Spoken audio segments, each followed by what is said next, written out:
in tonight's special main event match, but this right here, Pup's Pantry, is what you need to be paying attention to.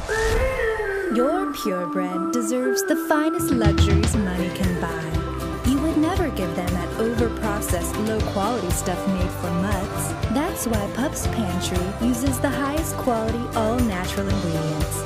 We want what's best for your best in show.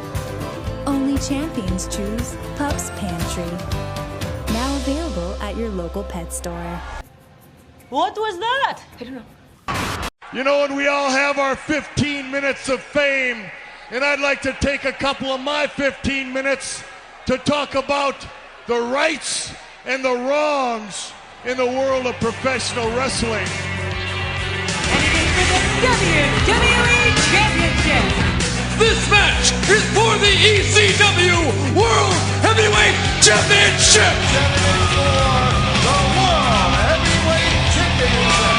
The match and new NWA Heavyweight Champion of the world. We appreciate you guys coming out and taking your time to support women's wrestling in America. This match is for the AWA World Heavyweight Wrestling Championship. Greetings, ladies and gentle peoples. Hello to everyone out there in podcast land. It is your host, Mr. Green, and you are listening to the Rights and Wrongs of Pro Wrestling podcast. Of course, week to week with this podcast, the primary objective is that we go through every week's episode of WOW. We talk about the ups and talk about the downs and all the things in between. But, of course, you know, there's a little bit more than that. We also go into the women's wrestling stuff across the board in some cases, although, you know, WOW kind of dominates the podcast. So, with that little bit of recap, how is everybody, and how did you enjoy the episodes of WOW preceding this one here? You know, I would be very thankful for your comments to that below. If you have any particular things to talk about, I know there are a few that share with me fairly regularly their thoughts on the show, and I thank them all for that. Whether that be comments in the comment section, whether that be direct messages, whether you are a fan of the show or belong to the show, I thank everybody for that. I appreciate it very much.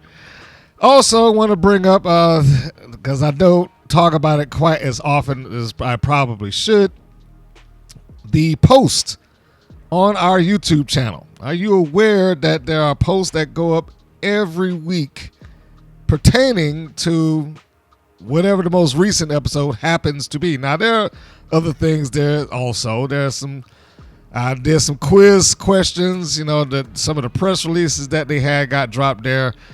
Of course, there are potential spoilers that's there as well, as evident by the fact that if you scroll down far enough, you will see, I forget what month that was, but whatever month it was that it was supposed to be the Classmaster facing off against the Beast, and they had the graphic on the screen that showed you that the Classmaster was, well, basically going to become the WOW champion. And that took place. So there are a couple of more of those.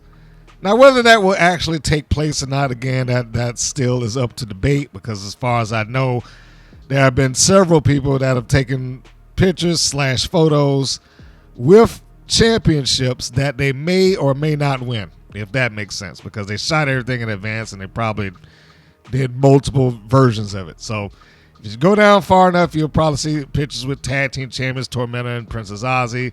You might see pictures with Holly Swag and Penelope Pink, which as tag team champions, which we are seemingly en route of right now, as they have created some loose knit alliance. But we will get to all of those things when it's time to get to it. But I did want to talk about, before we go into my next segment, the polls that have been up there. By and large, every week, like I said, there's a poll that goes up for the the episode of WoW that we just watched. And by and large, the fans, for the ones that do take the time to vote, usually vote that they enjoyed the show. I might need to change the wording because it's listed as was great, it was terrible, and then there's meh. But generally speaking, there's always been a fair amount of people who voted as it was great. It was a thumbs up show. Maybe that's what I need to call it. Thumbs up, thumbs down, or meh, something like that. I'll think about it. That was until, as of this recording, that was until the loser eats dog food match. And now it's of course, that could change at any given point. There's it's still pretty tight. But as it is on my board, and this is of course not the standard that WoW should go by. I don't know if we represent the entirety of the country. But for those who decided, it was like 50% terrible, 44% great, 6% was eh. And bear in mind that this is the show that we will be discussing. And that featured Chainsaw versus Crystal Waters, the Brat Pack versus the Fierce Sisters, Miami Sweet Heat versus Chella and Kalaki the Island Girl, and of course the main event, Animal Instinct versus Big Rigs and Bourbon not for anything, but in the dog food match. But it's the first time that I've seen on my page. Now, there's been people who have agreed. There have been people who have posted in Reddit and had their particular issues with the show. They didn't like this or they didn't like that. But it's the first time that on my page that I've seen the terrible option exceed the great. I do wonder if they are starting to lose a little bit of the luster.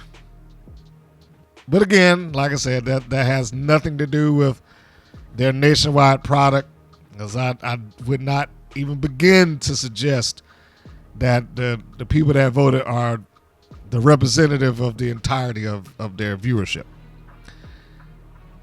But that is a discussion for another day, because we got another one that's sitting waiting in the wings for you to vote on as soon as the show is over with on the East Coast. So in Eastern Standard Time, once it hits midnight, that poll should be available for whatever the show was. Usually putting it in there based on what they give me to the press release. So if they have removed the match or switched the match or something like that and I've written it wrong, that's why. Because I'm only going off of what they send me. This is when it's supposed to air. If it doesn't air, then I'll put it on them. So moving on off of that, I just wanted to take a little bit of time to just address and remind that they are there. Your votes are very welcome. Your comments are also very welcome, and I look forward to them all. That said, let us move over into the news, views, and updates.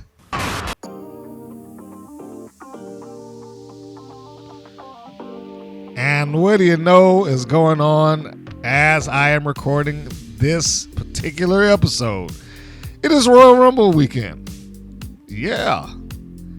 And as it is, we got the male Royal Rumble. We also have the female Royal Rumble, and they've got a significant amount of young ladies that will be involved or have declared themselves for being in the Rumble. I should say that's what I was trying to get out of. The words I was trying to speak so articulately there.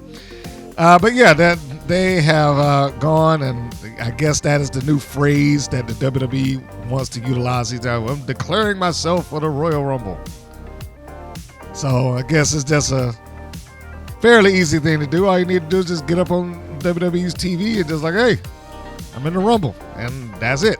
And that might be the only requirement that's necessary. So as it is right now, from what I understand, there are a listed 14 names for the Royal Rumble thus far. Now, whom are those people going to be, you ask? Well, here are the 14 that we already know about. The listed are Nia Jax, Bayley. Charlotte Flair will allegedly make her return at the Rumble. Naomi, Bianca Belair, Liv Morgan, Rachel Rodriguez, Lyra Valkyria, Ivy Nile, Io Sky, Zelina Vega, Candice LeRae, Chelsea Green, and Piper Niven. Now, I don't know if there's a clear path. Well, I would say that about both of them. I don't know if there's a clear path for either Royal Rumble. Now, the difference being, in the male Royal Rumble, they've got so many options. Here, I'm not really sure.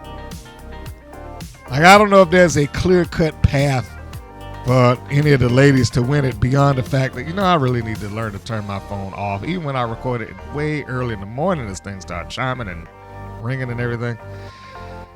My apologies, people. But it's real. So, yes, I still get notifications. I'm recording this at 5 in the morning. I'm still getting notifications. From people at that. Jeez. Why are you up? You're not supposed to be up.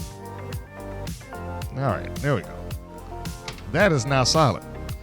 So where was I? Back to the Royal Rumble.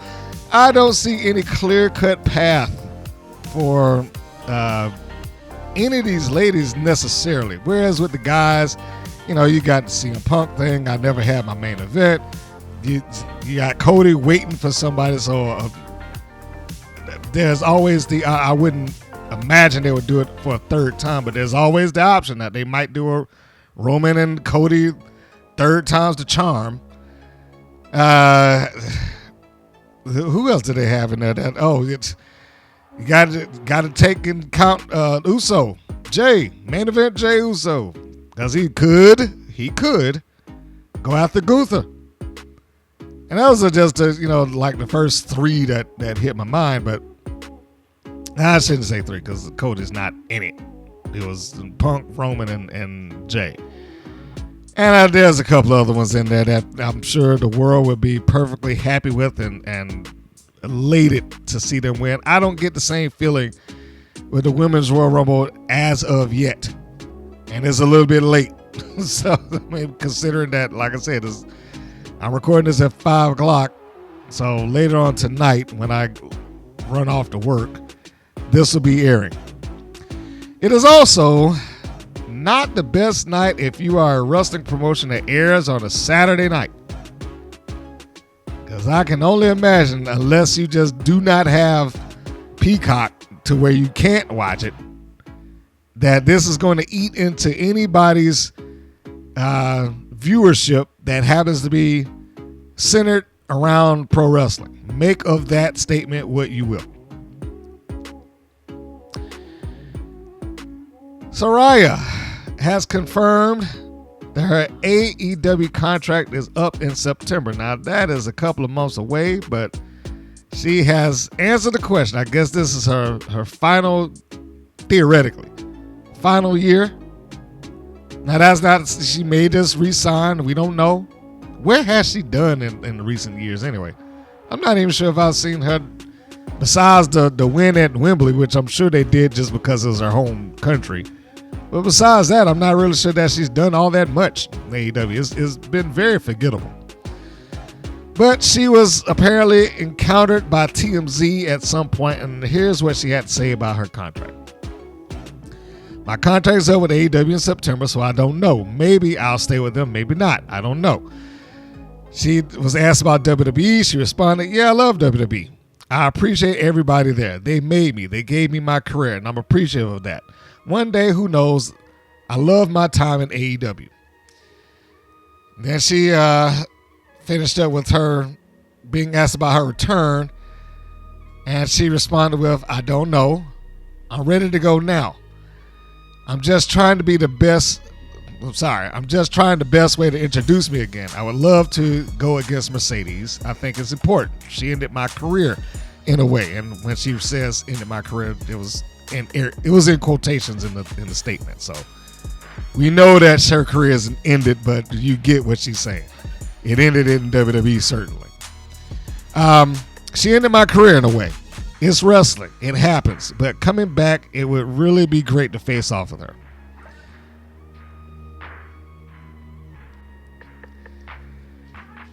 It will be interesting to see what Saraya does. If she goes back, now we got months on that. There are months before they even come close to it. But I'm sure since it was brought up, it'll probably be on the radar of Tony Khan, and he'll do what he can to re-sign her to make sure that she doesn't leave. Even if it means re-sign you just so you can sit in the back and enjoy our delicious catering. One of my personal favorites, Kiera Hogan, is reportedly set to come back to action and return to AEW. The reports is that her return is allegedly extremely close. But she has been out for injury for the past 10 months. That's what they say. And I got no reason not to believe that. Her last match was in April of 2024 on Ring of Honor television against Ashley D'Ambrose. It is reported that she was used sparingly in AEW. I don't remember her in AEW very much at all, personally. But ever listed as her last match was a loss against Deonna Purrazzo, and that was in February. Her last match on AEW TV. More people that I think that just kind of lost in the wind in AEW. I don't know if they had any particular plans for Kiera Hogan to begin with. I know she started off with some sort of a feud with Athena at one point. That didn't seem to go anywhere, as we know, because Athena's still the Ring of Honor Women's Champion.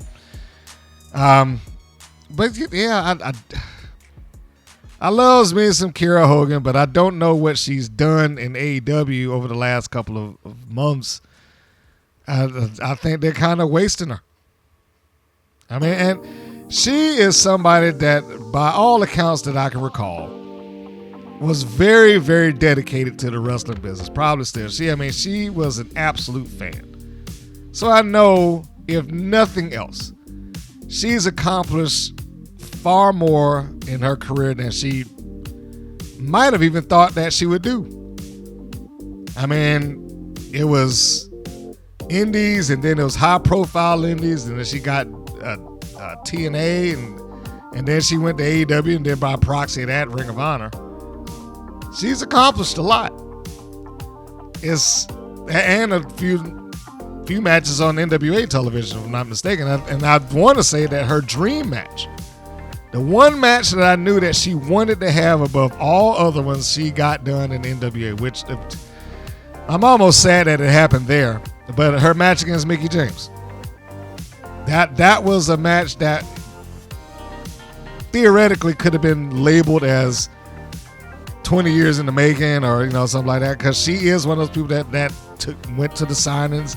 I saw the photo myself, standing there, as a young fan next to Mickie James getting an autograph, and then now she finds herself in the ring with her.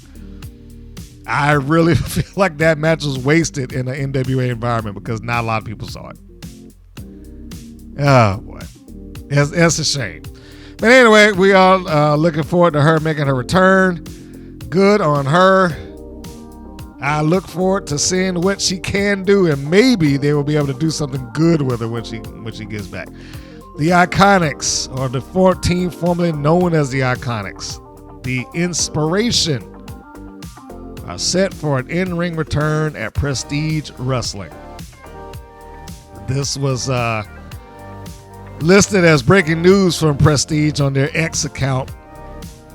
They will be in the ring and returning Thursday, April 17th, 2025 in Las Vegas, Nevada. And I think they have a meet and greet that's going on there too. So there you go. If you happen to be in Vegas and you are familiar with Prestige Wrestling, then you can go and you may be able to see them in action for the first time. And gosh, how long has it been? I mean, they left the WWE, they went to TNA, they stayed there for like a year, and then they both took a hiatus away from wrestling. I think they both went and started families. I guess the timing is good. What did they say here? McKay hadn't wrestled since 2022. And so we just started 2025, so we can say 2 years and some change. And I think that's it. So there we go. You want to see them back in action. You want to see this tag team reunite. You want to see the Inspiration do their thing. Check out prestigewrestling.net for further information. Maybe that will encourage you to take a trip there. You know, it's a shame that would happen. I am going to Vegas like in the next couple of weeks. And of course, it would be, the following month that day. And I would have gone if I were in town that day. But, I guess you got to take it where you take it. I'll have to just do what I would normally do. Try to find a video and see how they functioned on somebody's video screen. I was going to say on TV, but that's not really TV now, is it? And what else did we'd have there for? Oh yeah, I had to go through my notes here. Stephanie McMahon has come out of hiding. Yeah, and apparently, not only did she come out of hiding, but she has a show coming on ESPN, the Stephanie McMahon series. Well, let me be specific and say ESPN Plus. That's what they advertise it as. This is essentially her version of what Peyton's Place was. Peyton's Place was, travel around with Peyton Manning discussing the NFL's cultural impact and with other NFL alumni. She's doing a similar project, but it will be with WWE personalities, obviously. She's been listed as saying she's creating a show called Steffi's Place, so that's real inventive. But I'm really surprised. Not that she could host a show. She's been on TV for probably the majority of her life at this point. But I am surprised that she would have decided to get back into the game of television, because theoretically, I'm sure this is probably going to be some WWE attachment to it, like an executive producer role or something along those lines. But it's listed as an ESPN original. This could be the first project. Well, maybe not the first. I'm trying to think. Has she done any other projects outside of WWE before, and like outside of a commercial?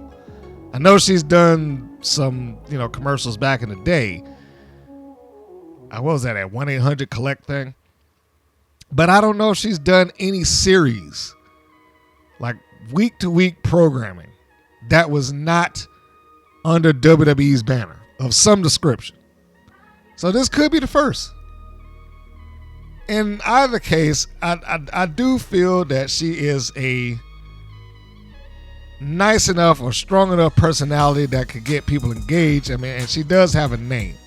I know she probably needed to stay away from television for a good period of time just to let the, how can we say it, the stench that her father kind of created kind of go away. And hopefully that she would not be as roped into that. But she's got this. She seems somewhat separate from those incidents. And she hasn't, to my knowledge at least, has not been rejected because of the sins of her father, which is good. She should not be, subjected to that. But it could happen. You know how fans can be. So it'll be very interesting. I don't know if I will personally watch it. I did see some of the clips. They showed her sitting down talking with Steve Austin with what looks like in a garage. She's off-roading. She's in a helicopter flying around. I couldn't tell. I think it was with Charlotte Flair. She's on a yacht with Roman Reigns and whatnot. It might be the whole family. So basically what this looks like is rich people stuff that happens to rotate around Stephanie McMahon as the host. Lifestyles of the rich and famous WWE superstars. That's what they should have called it, because that would have looked like. I believe That is everything other than, I have to say, Cora Jade will be in action in TNA. I don't know if I would consider that huge news because, yes, we do know that TNA and NXT had this working relationship. I'm happy about that. I hope it works out for both of them. I really do. I hope that that relationship lends itself to TNA being a destination location for some talent. Because everybody is not going to get into WWE. Everybody's not going to get into AEW. But you do want to be able to go somewhere and have you some level of a career. So, I mean, it's good, bad, or indifferent. Regardless of what I or other podcasters and critics might say about the internal strife that goes on in some wrestling companies, and everybody's got them. MLW, NWA, TNA, WWE, WOW, AEW, Ring of Honor, you name it. There's probably some level of discourse in there somewhere, whether it be major or minor. But you need those places to satisfy people who cannot, or whose style just doesn't fit in some other promotions. You need the option. Rather than them forcing you to try to conform to their style, you need to go someplace that works for you and where you can be natural. But back to the point at hand, Cora Jade is, I should say was, because it already happened. But she will be, dealing with this back and forth deal, for some time now. And I am happy and looking forward to it and seeing where this goes. I know that some of this theoretically should have play in whether or not these upcoming events that TNA has will do big numbers. For those of you who don't know, if I am not mistaken, TNA will be running some larger arenas in the upcoming future in big markets. Now that's going to be a stretch. But the question there is, will they be doing this solely as using a TNA roster? Or will it be TNA and they are, going to blend in some NXT talents? They have a lot of people that exist on TNA's roster who are very talented, but I can only imagine if they could grab, and I use if they can grab one of the bigger names that exists in WWE. Now, I doubt that to go off in WWE land and get somebody other than maybe like an AJ Styles. Like that wouldn't really, it would be great to see, but that wouldn't really surprise me if he showed up. And if you're trying to sell out an arena or whatever the case that they're trying to do, well, then that might be what they need. But in any case, their upcoming event that I was speaking of, TNA Rebellion, will take place April 27th in Los Angeles, California. And what's that? I can hardly read this. What is it? Galen Center. Okay, yeah. I need to stop reading the graphic and read my note. The Galen Center in Los Angeles, California. Now, I don't know how many seats that place holds. You know what? Let's take a quick look here. All right. Now, after taking a look, I know that felt like a quick jump, right? But yeah, after taking a look, yeah, these are some fairly big arenas. The Galen Center is listed as over 10,000 seats. This is, and I'm talking seating not set up for wrestling. Just, we're not talking about the floor. We're talking about just the building on its own is listed as a capacity of 10,258. That is for Rebellion. Again, that will be Los Angeles. The next one that they're trying to do, and this is a big one, is in New York. That's going to be their Slammiversary event, July 20th. And that'll be UBS Arena. The UBS Arena is bigger than that. It's listed as having a capacity, just for ice hockey alone, is at 17,255. When they do concerts, it's up to 19,000 seats. So they have some big arenas that they're trying to fill. Assuming that they just don't rope it off or cut it in half or, something like that.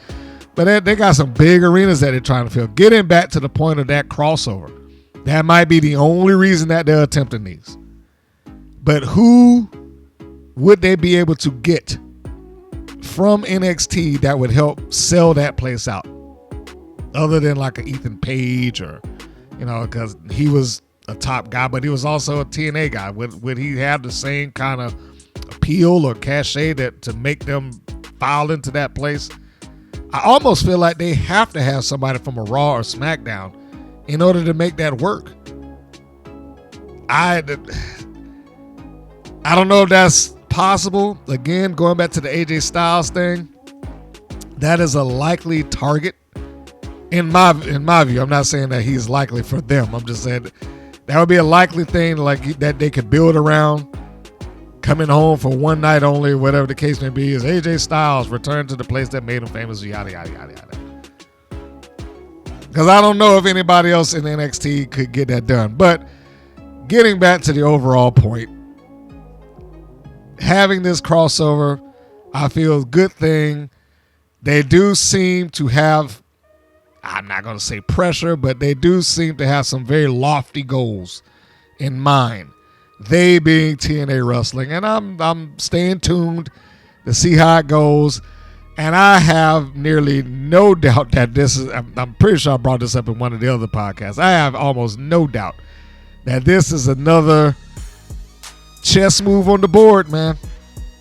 Because between the WWE ID thing for individual talent, between the ID for promotions and the partnership that they just got with TNA, which is arguably, I guess, the number 3 promotion in the country, they are making sure that they get first dibs on a lot of talent that's out there.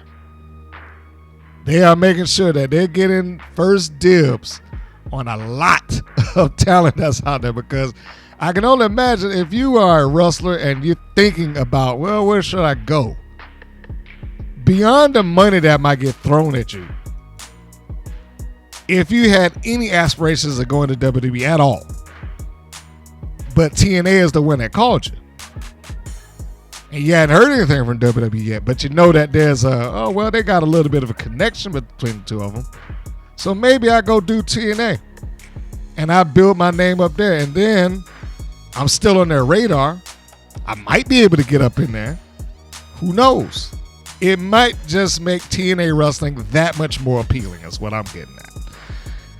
And finally, to rope this back around to women's wrestling, because I know I went off and I just started talking about the promotions in general right there. And I will say she's one of my guilty pleasures, Michelle McCool, who I don't think, I never met this woman. I don't know her personally. I'm just speaking about her wrestling. I think that she's better than what most people give her credit for. And I think that she was in a real crappy position as far as the time that she was in that company, because she was never going to get the quality of match that her predecessors and or the ones that followed her got. She was never going to have that. Not during the Divas era. But I bring her up to say that apparently McCool had commented on not having been in any serious talks with anybody since her retirement. She wrote on X. Let me pull this up. Hang on. All right. She wrote on X, real talk. Since retiring, I've never been in any serious talks, and serious talks is in quotations, with anyone about another run. Not saying it wouldn't be nice. Confident I can go. So here's my question. All y'all got to do is declare yourself these days for the Rumble. #flawless. So this is, I don't think it's going to be any shock if she just pops up in the Rumble again. I think she's done it like 2 or 3 times now already. She certainly was in the inaugural one. I can't remember, and I know she popped up out the crowd for another. But the thing that caught my attention was she hadn't been in any serious talks with anyone about another run. It would have never crossed my mind that she would have ever even thought about going to anybody else's promotion to work. I mean, I know she said I've never been in any serious talks, but honestly, how could they have been in any serious talks? Who would be able to get into any sort of serious talks with Michelle McCool? If they wanted her, who would have been able to do that? It's not like she, amongst most other people, have had a history of, well, I'm going to put my name out there, and if you need it, here's my booking information and stuff like that. You've never gotten the impression that she had anything else to do with wrestling beyond the WWE. Once she was out of that, she was pretty much out of wrestling in general. So, I mean, it's a nice thought. It's nice to say that, well, no one else, I never had any serious conversations or talks with anybody. But I'm really trying to think who would have been able to have serious conversations or talks with who, other than calling the WWE offices up, would have been able to communicate with her. Who would have had their number or contact information? Has she even expressed interest in being in anybody else's ring? Because I'm certain that if she had put her name out there, let's say 5 years ago, Tony Khan would have threw any kind of money to have her on his roster. I'm sure before that, TNA probably would have asked.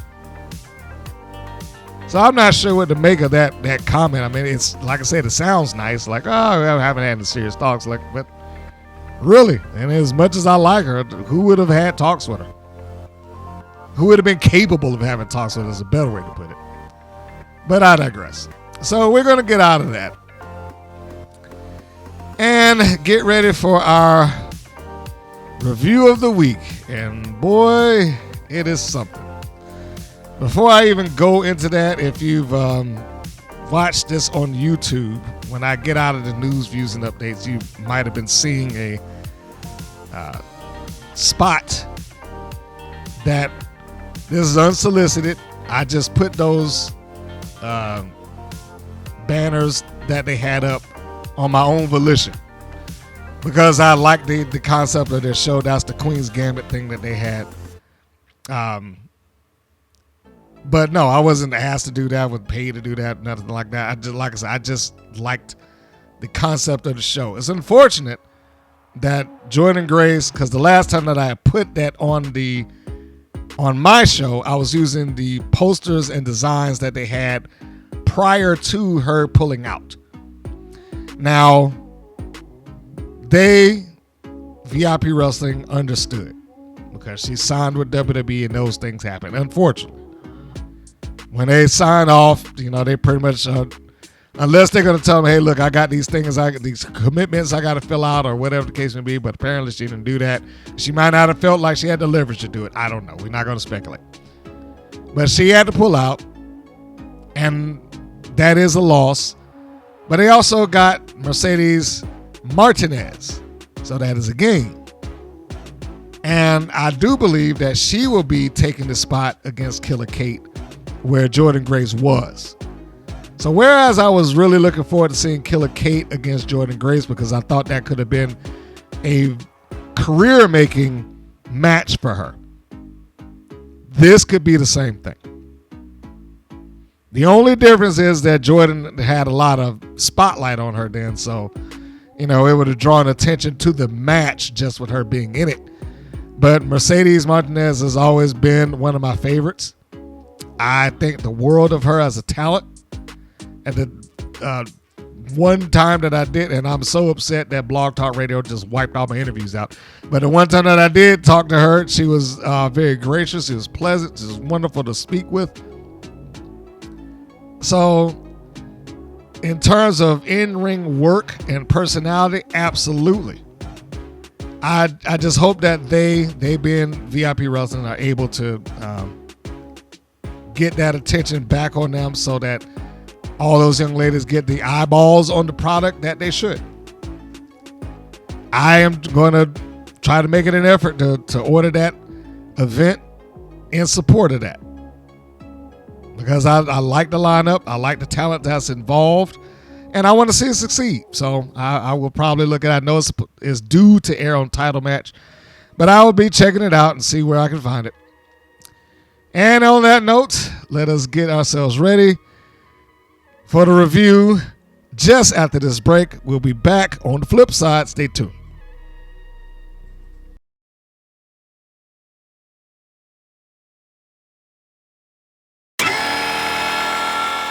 So here we are, folks. It is time for the latest review. And we open that up with the opening slate, of course. This episode of WoW is episode 320. Season 3, episode 20. Title, Loser Eats Dog Food.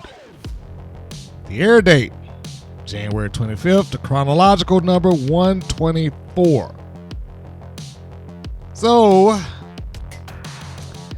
the show opens up with the Classmaster Samantha Smart entering the arena. Smart cuts a promo, and she at least addresses being interrupted last week, which is good that it was mentioned. It shouldn't have happened last week, honestly. I mean, that was, I don't understand what they got out of that beyond that they just wanted to do it.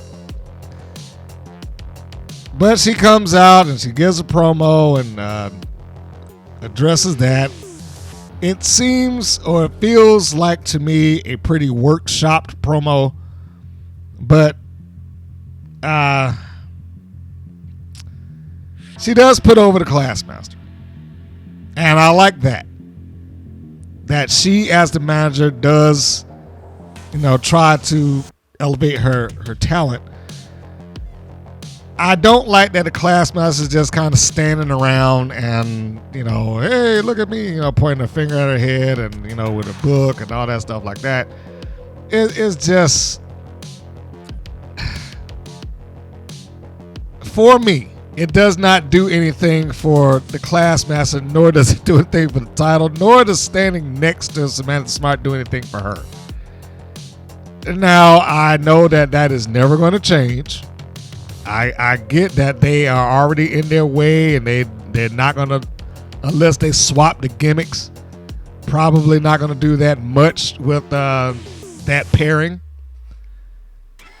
But yeah, it seemed all right. It was kind of brief and pointless in my opinion. And that's pretty much all I can give. The strong point being is that she did cut a reasonable promo, whether it was workshopped or not. And she put her talent over.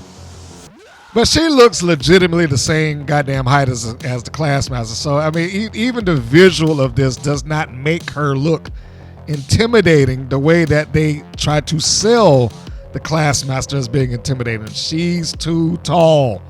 I can't get past that. Samantha Smart is too tall.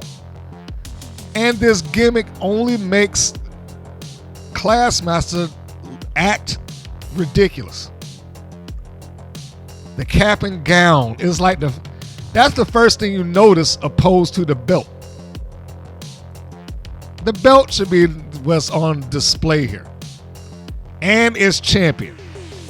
But it's muddled underneath the cap, the gown, and the book. And just the gimmick overall, which I've said on a number of occasions, doesn't make any sense.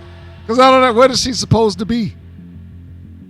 Anytime somebody asks, like, what's a Classmaster? Like, I don't know. I mean, because she's not really a teacher, because she's wearing like a schoolgirl outfit, but then she's dressed as a graduate at the same time and walking around with a book that says PhD. I mean, to the best of my knowledge, the PhD shouldn't be 500 pages or whatever, how many pages that book happens to be.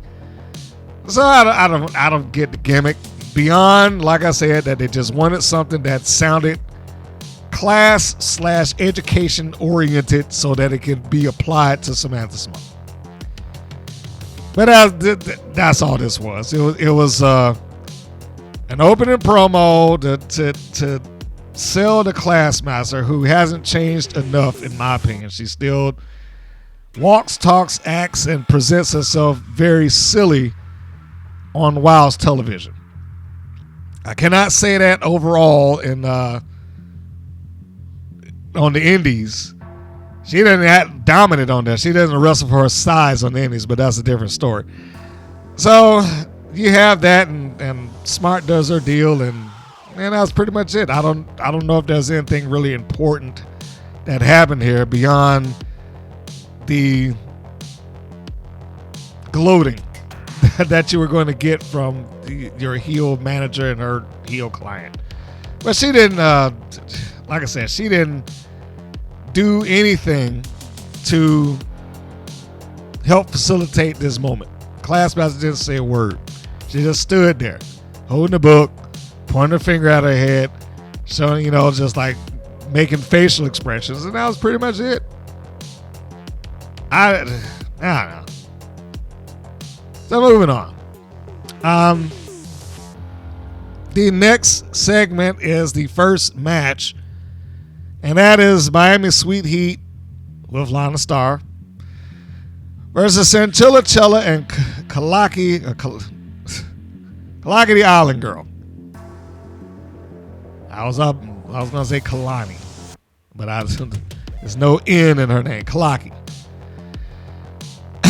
I didn't have a problem with this particular pairing because at least we've established that there is some level of friendship between the Island Girl and Chantilly Chella.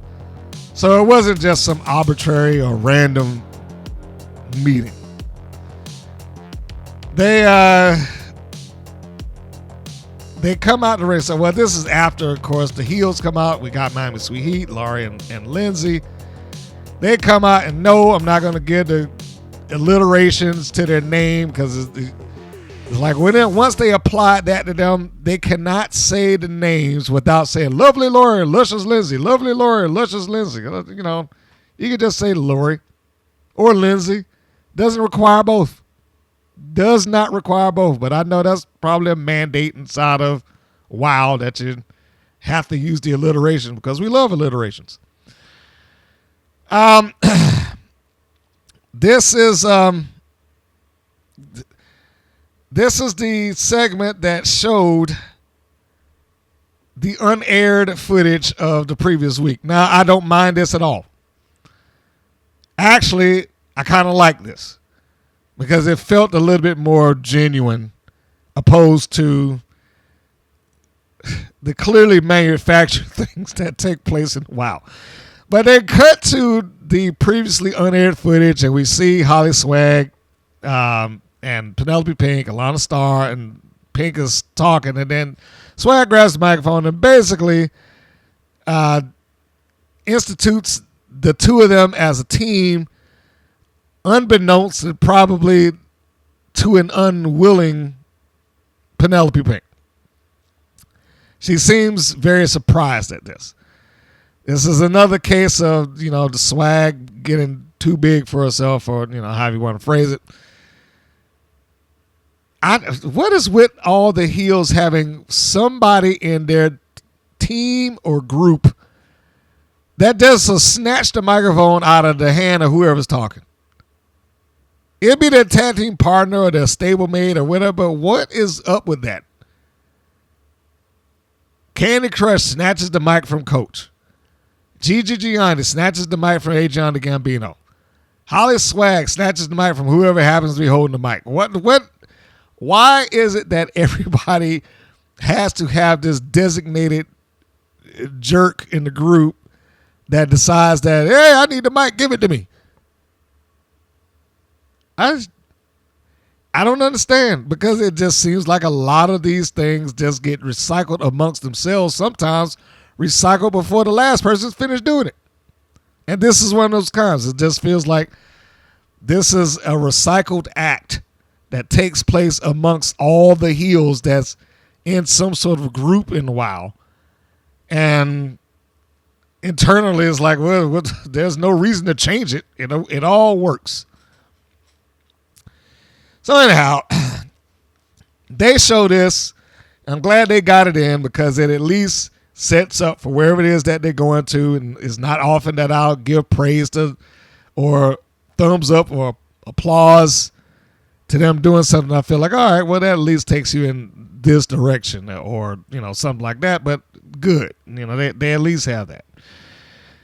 While this is happening and Sweet Heat is in the ring, the commentators explain why Holiday isn't there or going to, or why they're not going after the Trios championships right now. And they're essentially stuck in this.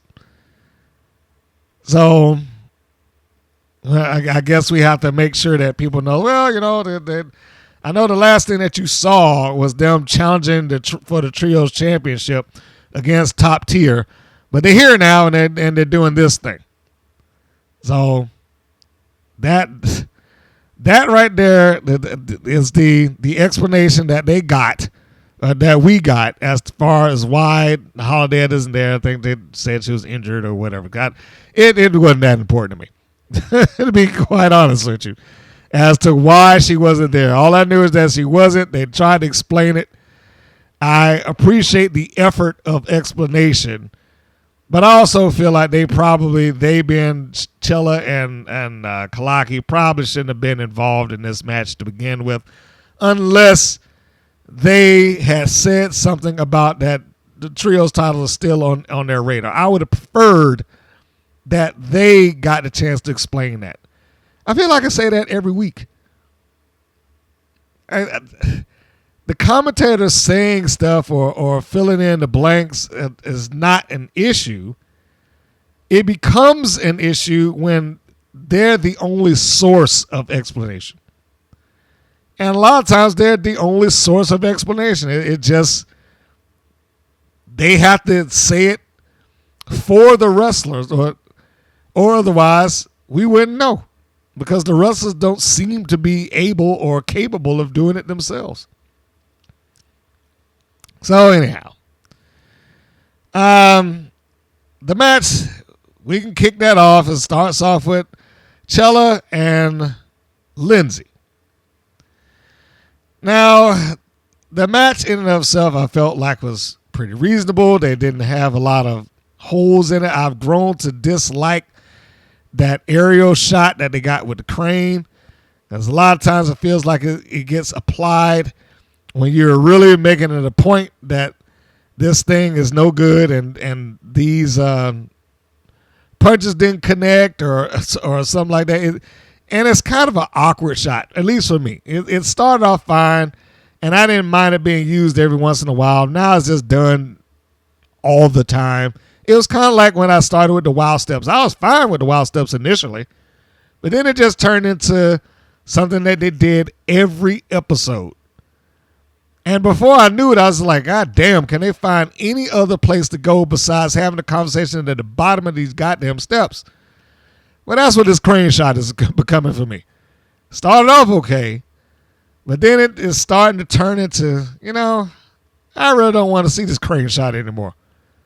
It's not really a dynamic shot for me. It has exposed more than it has helped. So, I don't know. So anyhow, we start off with an exchange from Lindsay and Chantilly Chella, and that works fine. Nothing to really go into any great or granular detail about it in there.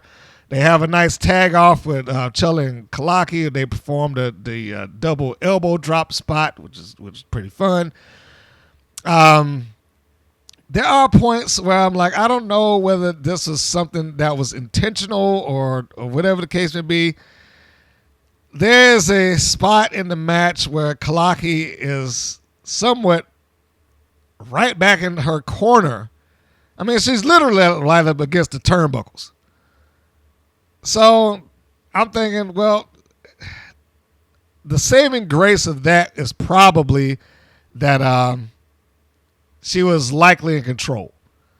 But it seems a bit odd that Lindsay would basically shove her opponent back into the waiting arms of her tag partner. Because what happened there is Kalaki comes over to address Lindsay. Lindsay gets up. She gives her a shot in the stomach. Lindsay giving Kalaki a shot in the stomach, punch.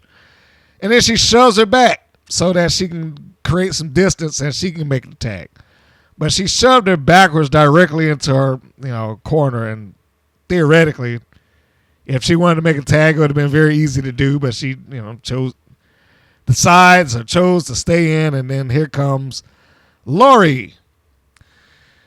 So they don't make the tag, and then Kalaki gets down and does her thing. Now, there's a couple of things with this particular spot or these particular spots that I was not very fond of, or I at least disagree with. One, Kalaki did a great snapmare driver on Lori. I mean, it was a wonderful move, and Lori took it great, but it was a high spot, I guess. There was no cover there. And that felt like, she might need to be using that as a finish, or at least the attempt of a finish. I almost would have preferred if she had done that and tried to go for the pin and then Lindsay just stopped it, just to protect the move. But as it was, she did this snapmare driver, and no, that's not an official name. That's what I'm giving it. And then she decides that she's going to body surf on top of Lori, which I do not like that one. She has two variations of surfing on her opponents. The first one I do not like, where she just lays down on top of him and then she pantomimes swimming. Because, what are you supposed to do with that? Then the next thing she does, I'm a little better about, because you at least could argue that, all right, well, she can't get free because the legs are tied up. And that's when Kalaki gets on, or Tracy Taylor, for those of you on the Indies. That's when she gets up, she ties up Lori's legs, and then she surfs on her body. And she does the old hang 10. It's the hang 10 spot.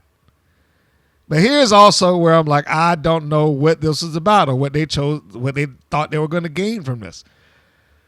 So Lori is down. She's in this hang 10 position. Lindsay gets in, runs, sees her sister in a drastically precarious position, right in the middle of the ring, doesn't have any options, can't break free, doesn't have a rope to grab. She sees it, gets into the ring, and runs right past her sister and her opponent over to Chantilly Chella and punches her in the face.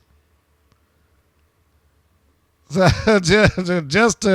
I'm not even sure she gave her a good, solid punch. I think it was more like a yelling, if anything. I don't know, what was that for? She literally just ran over there and just started yelling at her. And then the ref gets over and tells her, hey, y'all got to break this up. And Lindsay immediately turns around and gives a forearm shot to the back of Kalaki directly in front of the referee. There's no way that he did not see that. So, he's looking right at her. He's looking right at her as she does this. So my thought was, what was the point in her running past Kalaki in the first place to do that? It would have been just as fine for her to run into the ring, clothesline Kalaki off of her sister, and then go back out. Chella being involved in that, or the referee having to force Chella back outside of the ring, was unnecessary because it didn't do anything. And she wound up attacking the opponent in front of the referee anyway. So there was nothing gained from this at all. Chella helped out, in the spot that Miami Sweet Heat was doing and, getting the referee's attention. Hey, what are you doing? They're cheating over there. Look, ref. And then of course, he doesn't do it until she gets out, and then he sees them, they let go. They weren't quite as smooth with getting away with the trickery, because the ref did say, I ain't do anything about it. He just kind of walked over like, hey, guys, you want to give up Kalaki? He didn't even tell them to break it up. They just broke it on their own. So I would think that Sweet Heat would probably have to work on the cheating portion of their game. Or let's not call it cheating. Let's call it what Arn Anderson and Tully Blanchard call it. The manipulating of the referee, they probably would want to work on that. And that ref has got to be a little bit better about that. He is not really doing all that much. I mean, he's doing his job. I don't want to make it sound like he's not doing anything. Very unexpressive. Not nearly as bad as, some of the previous refs. But, yeah, he's a little bit unexpressive, and he probably should treat them like this was legitimate. Get over there and tell them, hey, look, you need to break this up. Anyhow, the heat is gotten on Kalaki. She is the one that takes most of the beating here. Laurie does a great knee drop right into the guts and the ribs of Kalaki. I love the execution there. One of their tandem moves I was not very fond of. Them being Miami Sweet Heat. They seem like they're trying to do new tandem moves every so often, but I think that they may need to figure out which ones work best for them, because the leapfrog spot that they did wasn't really that great. I love them, but it wasn't that great. And cutting on the impact of the leapfrog that they did on Kalaki while she's hanging on the ropes.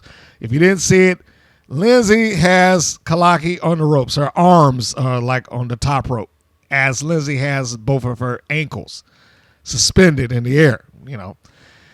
Laurie takes a run. She would leapfrog over the top of Lindsay's back and land on her opponent. But again, it looked like that kind of fell a bit short. So it didn't look as impressive. And they had to cut on it. They had to cut on the action. I think that they both need to find tandem moves that work better for their body type and their style of work. I don't know if that leapfrog thing is a good move for them. But moving on. So Chella is given a tag because of the hot tag by Kalaki. She's able to get in, and this is after she dodges what would have been an attempted another double team. It looked like it might have been a double backdrop, and she's able to fight out of that. So she gets the hot tag, and Chella comes in. And Chella comes in like a house of fire, opens up with chops and kicks and punches and whatever. And she's in control. And she's able to break up another attempt of a double team. This time just looks like it would have been like a double clothesline. But she cartwheels through that clothesline, and then she catches both of them with a drop kick. One leg for each. And then she runs back and forth with elbows and knee strikes. I mean, she's just a little wiry house of fire, is Chantilly Chella. Still not fond of the name. I prefer Ray Lynn, but, we'll go with it. So they get Chella down. No, I'm sorry. Not Chella. I meant Laurie. Is it Laurie? Yeah. There's my note. Yeah, Laurie. So they get Laurie down, and Lindsay breaks it up because she ain't out of the ring. Then Kalaki comes in. She gives her like a leg lariat, gives a headbutt to Laurie. And there was a point where it looked like Laurie might have been getting ready to miss her spot. That being, Kalaki gets down on all fours. Chella does like the elevated dive across her back. Laurie shows a show of strength in catching Chella when she flies in. When she does that, then she uses Chella as a weapon, essentially spinning her around and catching Kalaki in the side of the head with her foot. So she used her own partner as a battering, well, not a battering ram, but like a variation of the Terry Funk spot. But it almost was like Laurie's about to walk out of the corner like, oh, shit, I forgot. I got to go back into the corner. But she hits Kalaki. Kalaki goes out to the floor. And then you get the spin. That sets Chella up for the Fab Jab. I'm glad that they have maintained this as their finish. I'm glad that they have utilized and conditioned the audience that this is their move. It does have its flaws from time to time because it looks like she might be coming down on her sister's elbow or her sister's shoulder or something like that. But when the move is on, the move is on, and I like it when they have it and they do it right. You know, it's not going to be that way all the time, but practice will make perfect. I just encourage. I hope that they stick with that move. I hope that they go back through some wrestling tag teams and try to find some good moves that work for them. I don't think that the leapfrog spot, I mean, who did that? I think it was the world's greatest tag team, Sheldon and Haas, Benjamin and Haas. They did that move, and it worked fine. I mean, they were super athletic. Not to say that neither one of these ladies aren't, but if you're going to do that, you got to be able to clear your sister with some height. They probably just need to find something else, like I said, that will be more complementary to their style and their body type. So after the match, he cuts promo, and they're demanding a rematch. Surprise, surprise, because they really don't have anything else that they are doing. There's nothing that's going on with Miami Sweet Heat beyond the fact that they want a rematch. They want to become the 5-time tag team champions. This match, although good, was fairly inconsequential. And I mean that on both ends, because we opened up with them talking about, the Chella and Kalaki will be going for the trios titles, but Holiday isn't here, and they give that explanation. Like I said, I didn't find it important enough for me to really write down. So whether that's injury, whether she's on vacation, whether she's off into the dark universe or whatever, or sleeping in her casket, or I don't know, whatever it is that Holiday likes to do with herself, she ain't there. Or at least she's not presented on TV in this particular episode. So they can go off and lose to another team in the meanwhile, and then they can go after the trios titles, the worthless belts. The next segment was a promo for the Brat Pack and the Fierce Sisters, which are upcoming. Segment after that, the actual match. This both disappointed me, and I was, I guess, somewhat happy at the same time. I don't know what to say about the Brat Pack or the Alliance at this point. I really don't. I don't know if they're not supposed to be anything special. I think at some point they need to just go ahead and admit that. Stop treating them like they're some sort of stars, because that ain't happening. They ain't stars there. They are, a well-noted job team in the WoW at best. That's how they've been positioned. They don't really get any chance to grow or anything like that.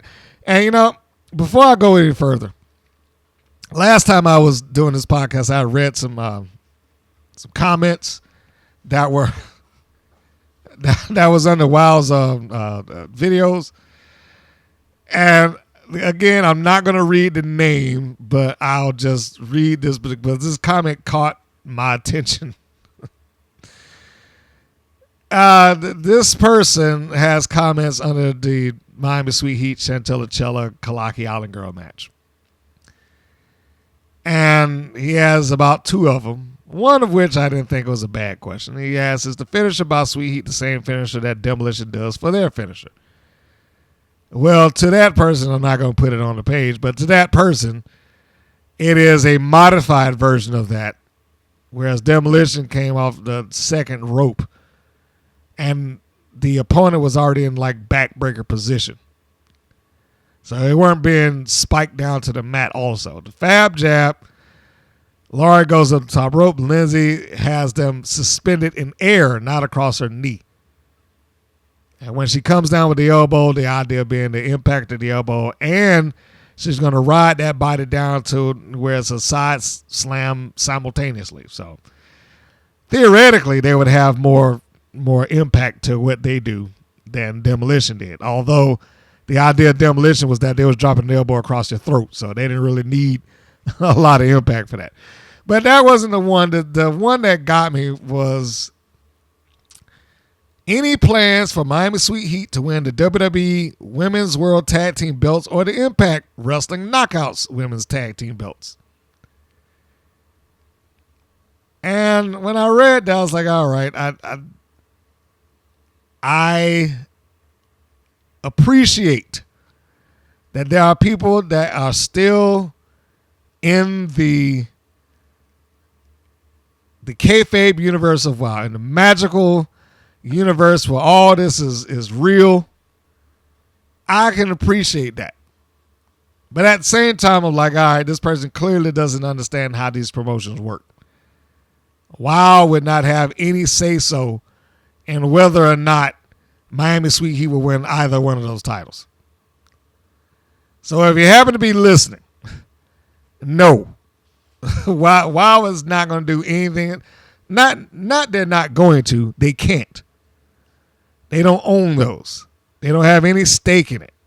They can't just decide that Miami Sweet Heat is going to run off to WWE and win tag team titles.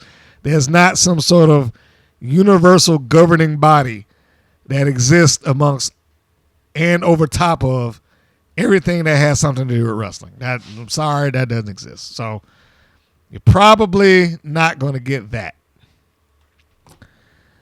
Okay, so back to where I was. The Brat Pack versus the Fierce Sisters. And again, I don't know what to say for them. They being the Brat Pack, they look great. They look like $1 million, but they cannot buy a win. And everything that they have around them is inconsistent. I'm almost at a point, it's like the alliance just need to just dissolve. Do they do anything as a unit? That Gambino didn't even come out here with them. And then it starts off, it's like, what the alliance is banned again. Every other heel group cheats on here on a week-to-week basis. But the alliance is the one that has caught the bluff, caught the brunt of that. What is the point of this? What is the point of the ban? Is this going anywhere? Because the only person that you can really even see where that might have some sort of connective tissue is against David McLean. It's like a feud against him. So he banned them before and then lifted the ban and then just rebanned them again. What is the point of that? Anyway. So I walked into this with very little hope for Gigi Gianni and BK Rose. I mean, I had very, very, very little hope for them in this match. And I hated saying that, but I did.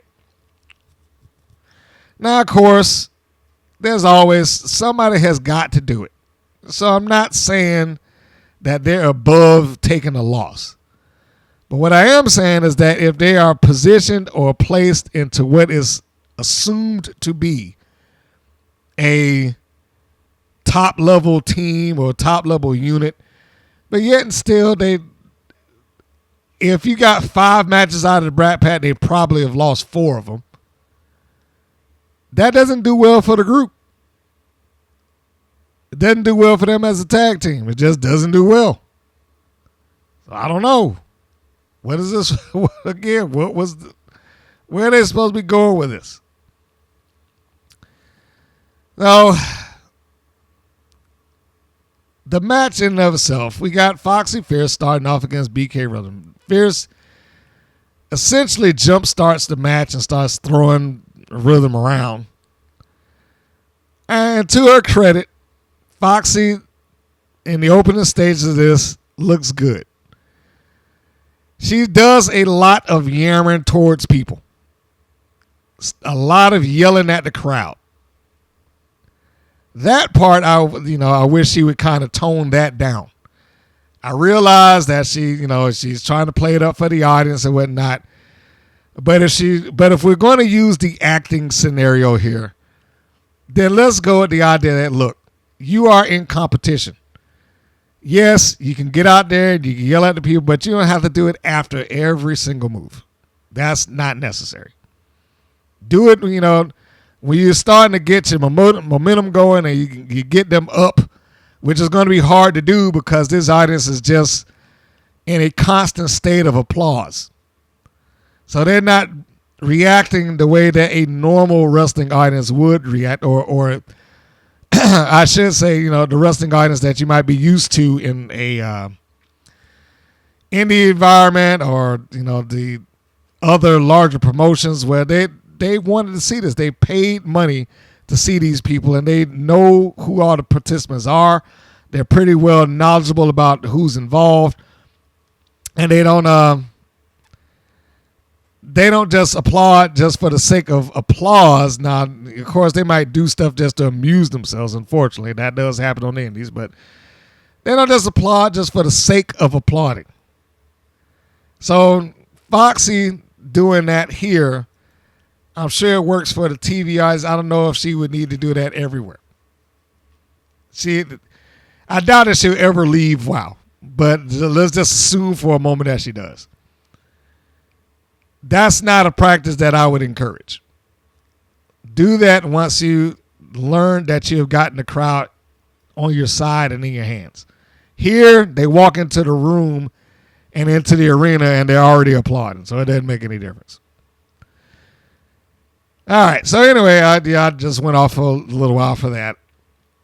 So anyhow, both members of both teams made the tag. Foxy tags her sister, and Gianni gets tagged in by BK Rhythm. And she's immediately neutralized by Roxy by catching her in a pretty great arm drag. Roxy does look like she could be the overall power of the team. Somebody in the comments likened them to, they're like the Steiner brothers. Like, okay, let's not go too far.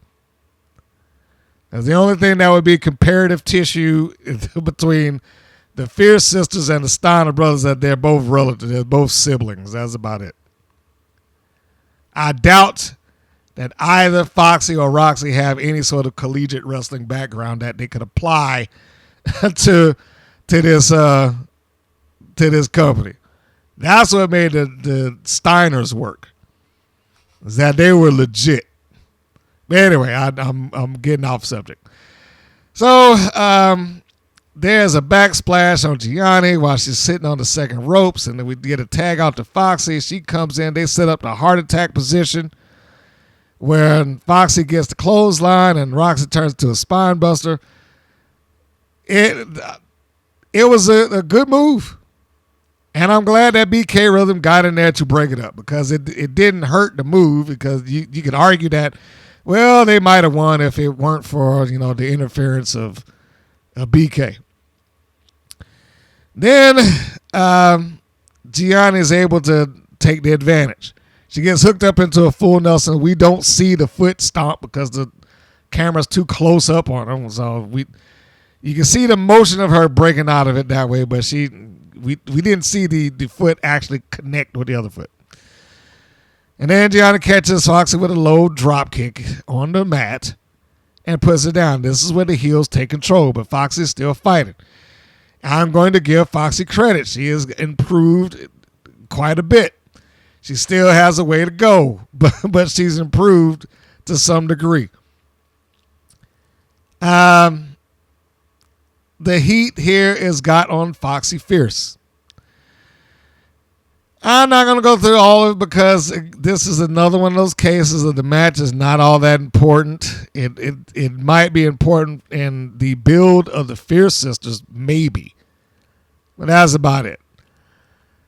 Brat Pack does tend to move on Fierce. Drop toe hold into a gut buster by bringing it down right across the knee of Rhythm. Rhythm then goes back with it. And I don't know what Gianni was doing. She ran across, I mean, kind of ahead of time, but she ran across and stopped Roxy. Well, I can't even say stopped her because she wasn't doing anything.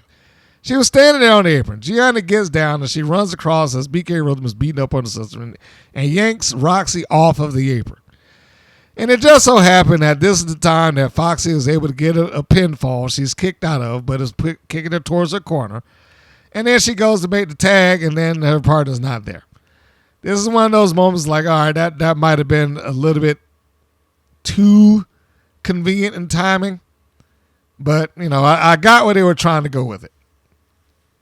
And it's not a big enough issue to, you know, be like, this match is terrible. No, I'm not saying that. I'm just saying it happened, the timing was a little too coincidental for me.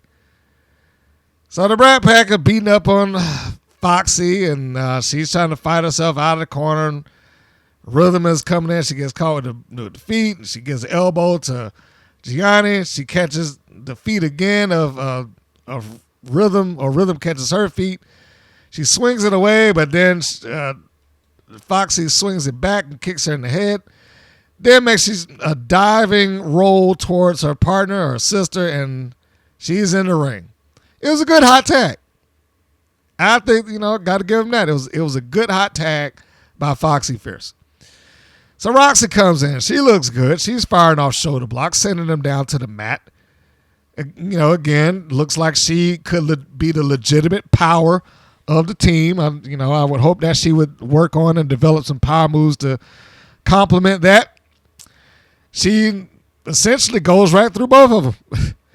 Does a great back suplex. I mean, the execution on that, I love it. And then she hits Rhythm with a belly to belly. Roxy, although I'm not fond of the name, I think could be built into a reasonable / potentially money drawing talent. And we get all four of them in the ring.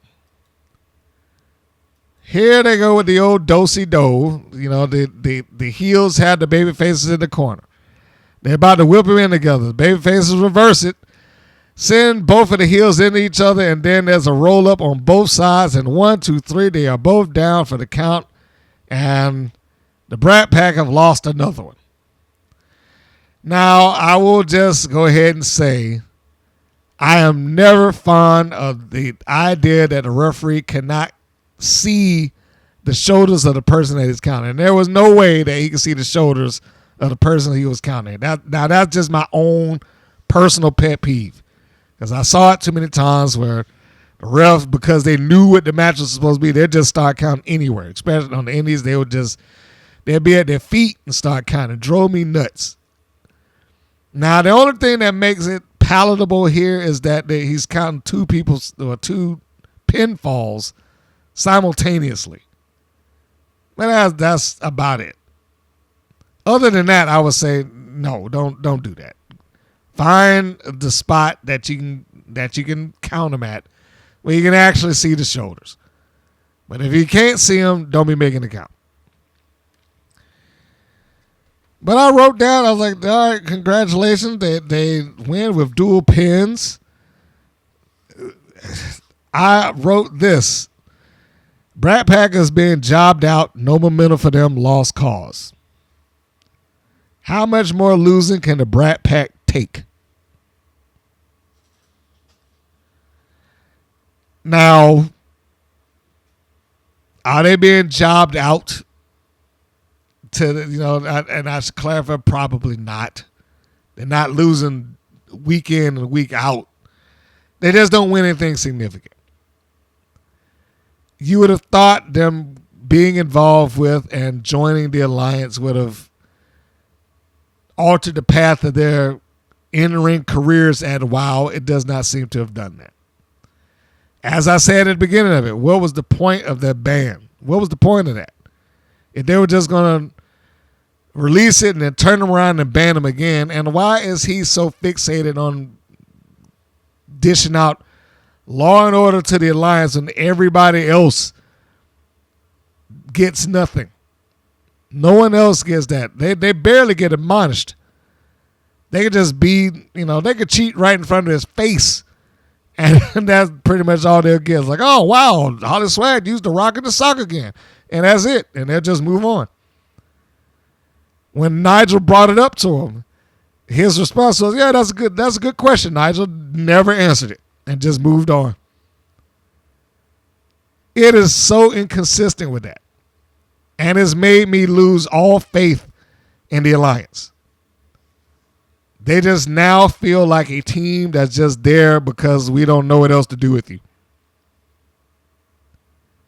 Where else can they go? They're not going to chase for the championship. That would be a heel versus heel match. They might get a match, but I doubt that they're going to chase it. The tag titles. I don't even know how you could justify the Brat Pack going after the tag titles now, even though that seems not to matter in WoW's, history. And then you got the trios title, which I'm not even sure I'd want them to have. If they got it, the only thing I would want to see them do with the trios titles is to win it and put it in the trash. That is the only thing that I want to see out of the trios titles from whoever gets it. Now, I hope it's another heel team so that'll happen. But I know that won't. But that's it. They don't have any clear thing in mind, and the only angle or feud that they seem to be involved with is involved with something with David McClain, because he's the only ongoing presence that the alliance has, and that is sad. The next segment is a promo for Chainsaw and Crystal Waters.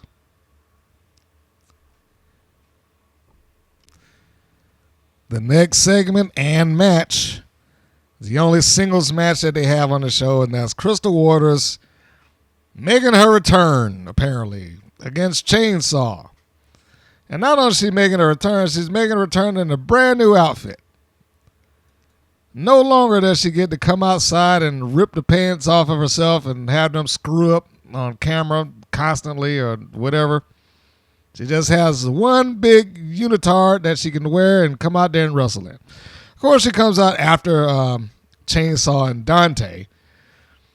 And before we even get into the match, let's start by saying this. This is another one of those cases of I got where they were trying to go, but there are several steps that are missing in between this. It's like having a puzzle and you finished it, but you've realized that, man, there are gaping holes in this thing. How many pieces am I missing?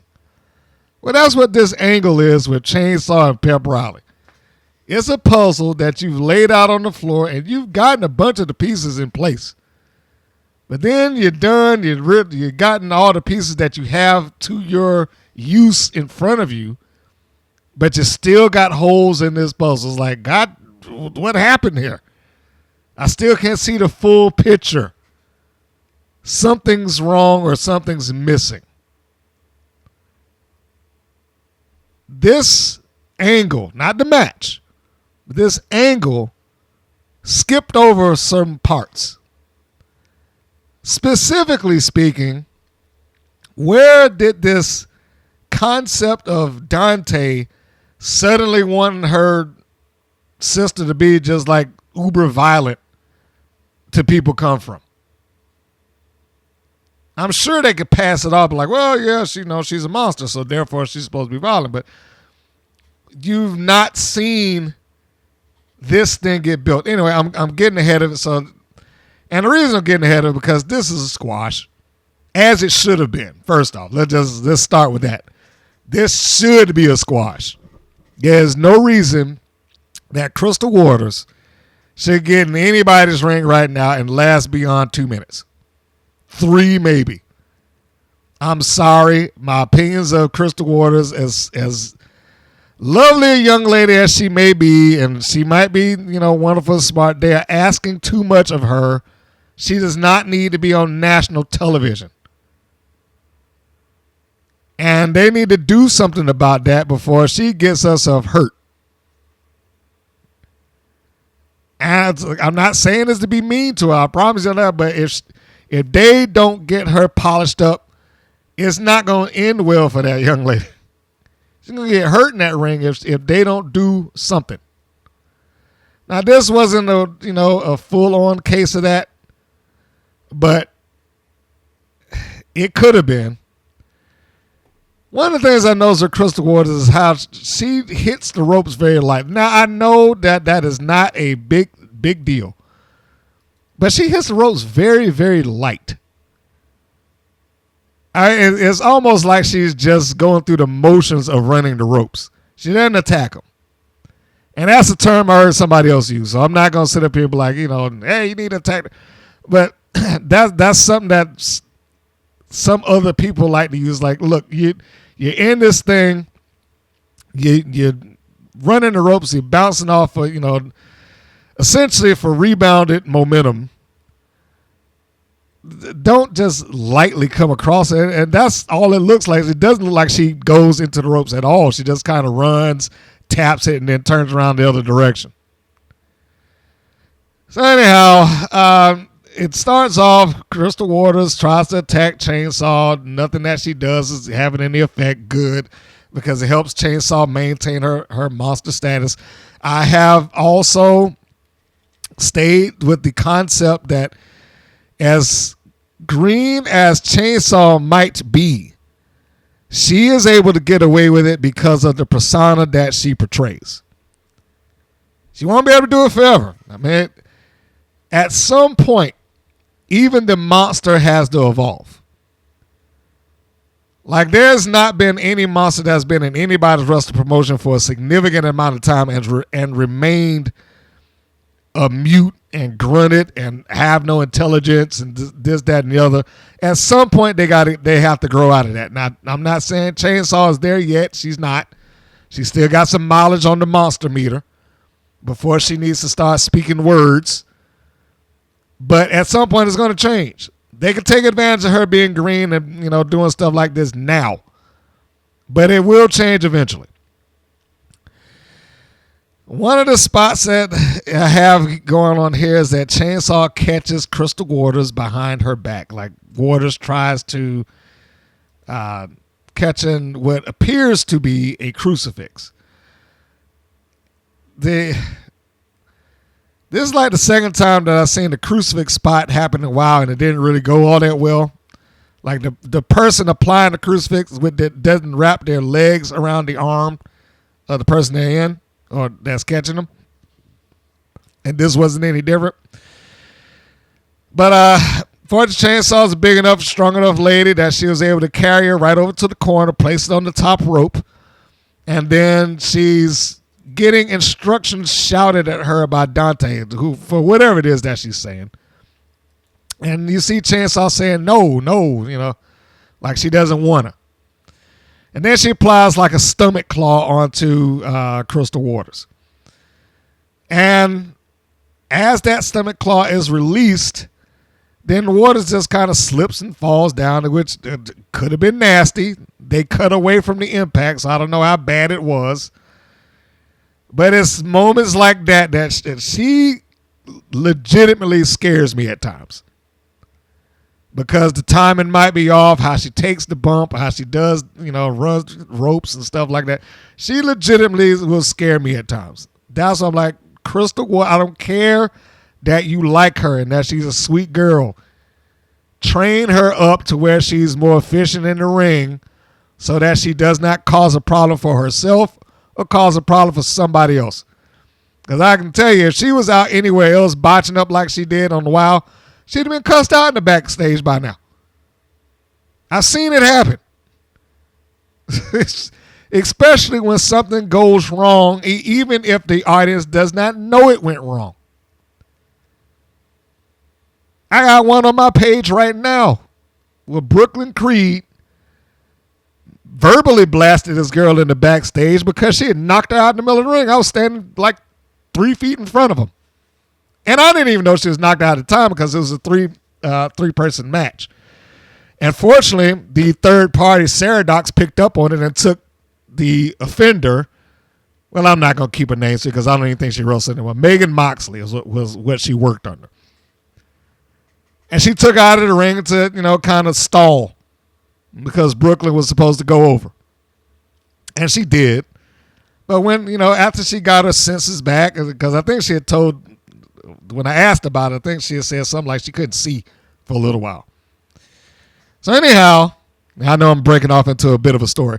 But so anyhow, when they got to the back, Brooklyn asked, hey, who trained you? And of course, she not want to say, no. Who? She's like, well, I took some seminars from Rick. She said, no, who trained you? But that's all she had. She had never been trained. She just went to some wrestling seminars and then she started taking bookings. And that's where at that point, when that got out, she was pretty much like blacklisted. She was almost shamed in not participating in a show at one point. Was Megan Moxley. In fact, I think there's some wild girls that could probably speak about that. She was booked on an all-girl show, and what was the name of that promotion? Southern Fried. They was going to do an all-women show, and she was booked on there initially until I think Stormy Lee. That's who it was. Stormy Lee found out that she was on that show. Like, no, I'm not doing that. I'm not working with somebody who has not been trained. And enough of them had enough information about that.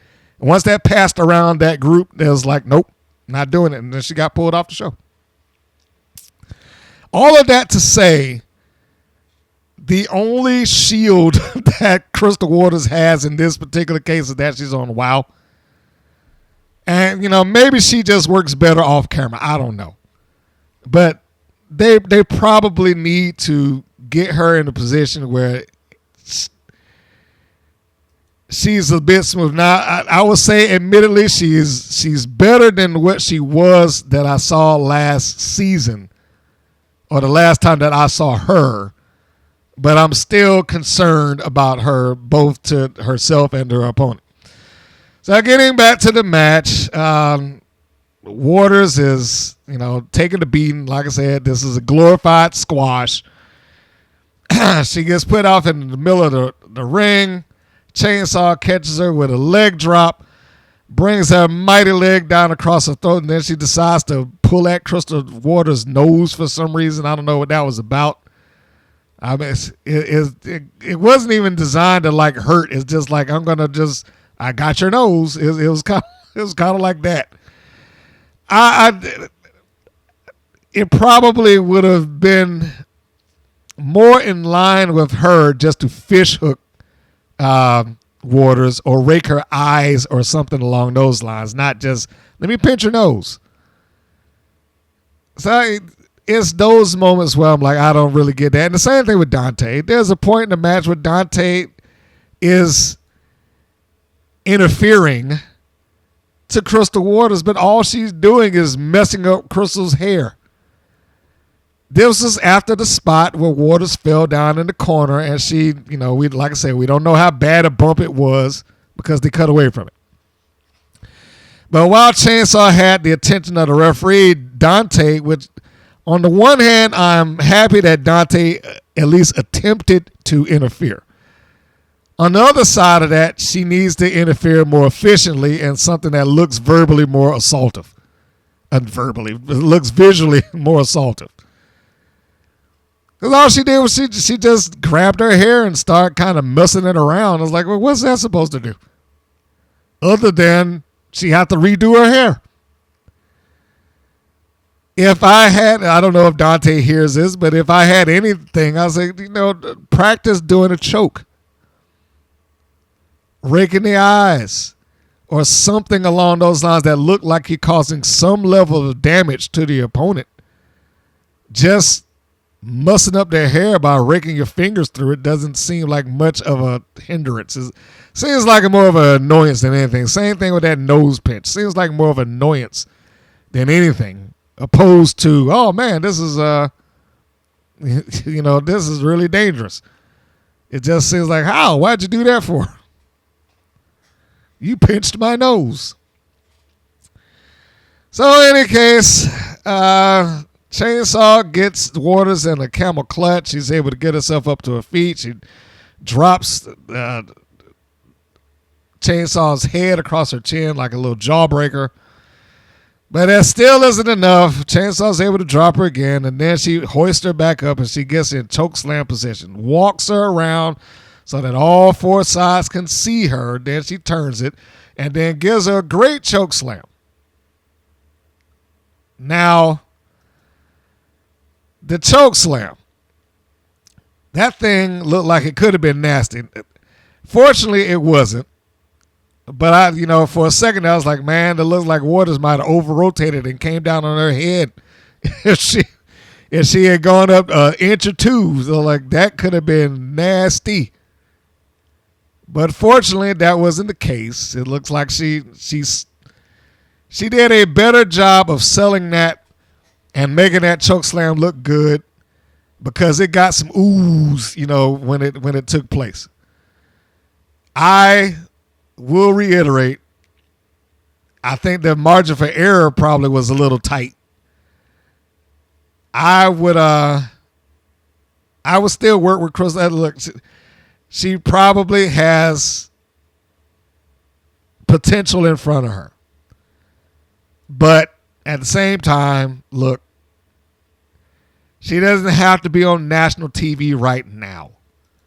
That doesn't mean that you can't put her back, but she doesn't have to be on that right now. She can use some polish.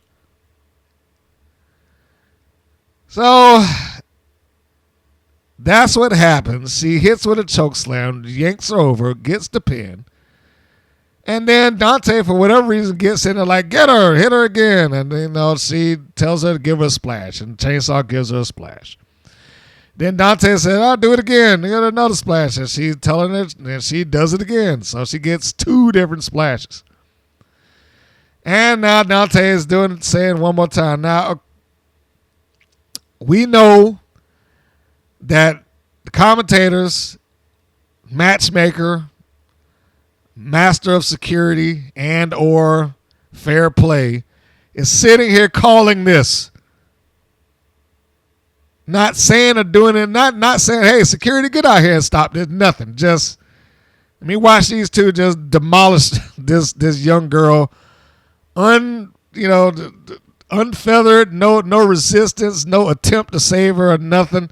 Just, let's allow this to happen. Getting back to the earlier statement about the missing pieces. This is what I mean. At what point did we ever see Angelica Dante illustrate that she was being domineering over Chainsaw and that she was forcing Chainsaw to do stuff that Chainsaw no longer wanted to do, that she was making Chainsaw into a bigger monster than she wanted to become? When did we see any of that?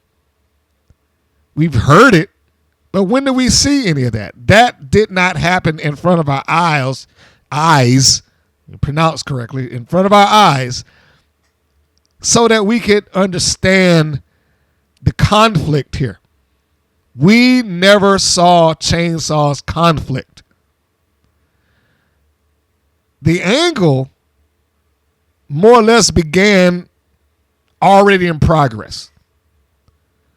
All we saw was Dante yelling at her, I need more. I need you to do this. I need you to be more violent. More. We saw that, but we didn't see a reason why she got to that point. Nor did we see her tell her to do these things while she was at ringside with anybody else. It just feels like a new occurrence, and then it starts happening, and then for whatever reasons, out of nowhere, she's like, hit her again. And, of course, Dave McClain is just sitting over there calling it. I can't believe you're doing this. I'm like, well, you have power. Why don't you call security? We've heard him call security. But before he has the chance to do that, we're just going to say that, well, maybe he was just awestruck with this beating that she was taking. I don't know. So Pep Riley comes running down the ringside to save.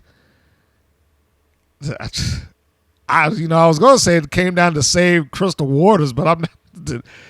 I mean, she is almost like she saved her by proxy of saving Chainsaw Soul. I don't know. Crystal Waters was just like a bump in the road that just happened to be there. She just earned the benefit of Pep Riley talking the monster down. So Riley comes out the ringside, and Dante is yelling at Chainsaw in the ring, and then Pep Riley comes up on the apron, and she grabs Chainsaw's wrist, and Dante grabs the other wrist, so they got like a visual tug-of-war that's going on screen. Now, you would think if this was a strong enough build, if people were ready to see Chainsaw resist the domination of her sister, if they were ready for this, then this should have been a big pop moment. That's what it should have been. It should have been, all right, she finally did it. She finally got away from her. She finally got away from the overbearing clutches of her sister, Angelica Dante. But we didn't see any of that. I can't even say it any better than that. I can't even say it any different than that. We didn't see any of this. The reason people popped for Virgil finally turning on $1 million man is because he had years of abuse underneath him. Never mind the fact that year they started setting the wheels in motion for that turn. Like the previous couple of months, you're seeing vignettes of, hey, I'd make him clean the fungus from beneath my toes. I have him do this. Just menial, humiliating task that the public could see. And then you're getting him on the microphone telling them, you better work for me, otherwise where else you going to get the money or this, that, and the other. You do what I tell you to do. And then, he hits the $1 million man and there's the big pop. Here, Dante doesn't say anything other than she's yelling. There had been no real track record of anger, abuse, or seeing them do this, that, or the other to Chainsaw to where you wanted to see it happen. I am sure there are people there that are like, oh, man, this is great, because there's always people that say it. They say the same thing. Awesome match. This is great. This is, I'm glad she did it. Finally, there's always that. But this needed more. This is the match that is the puzzle on the floor with the missing pieces. There's a lot of missing pieces in this. So we got the tug of war that happens there, and then Chainsaw just pushes her sister off and decides to go with Pep Riley, leaving Dante standing there looking foolish and yelling like, what are you doing? You can't leave me. And come back here and all the whatever. And yanking the ropes and all that stuff. Now, where this is going with Riley and Chainsaw, I don't know, because, you get the commentators like, there's a connection there. I don't know what it is, but there's a connection. I was like, seriously, is it really that important?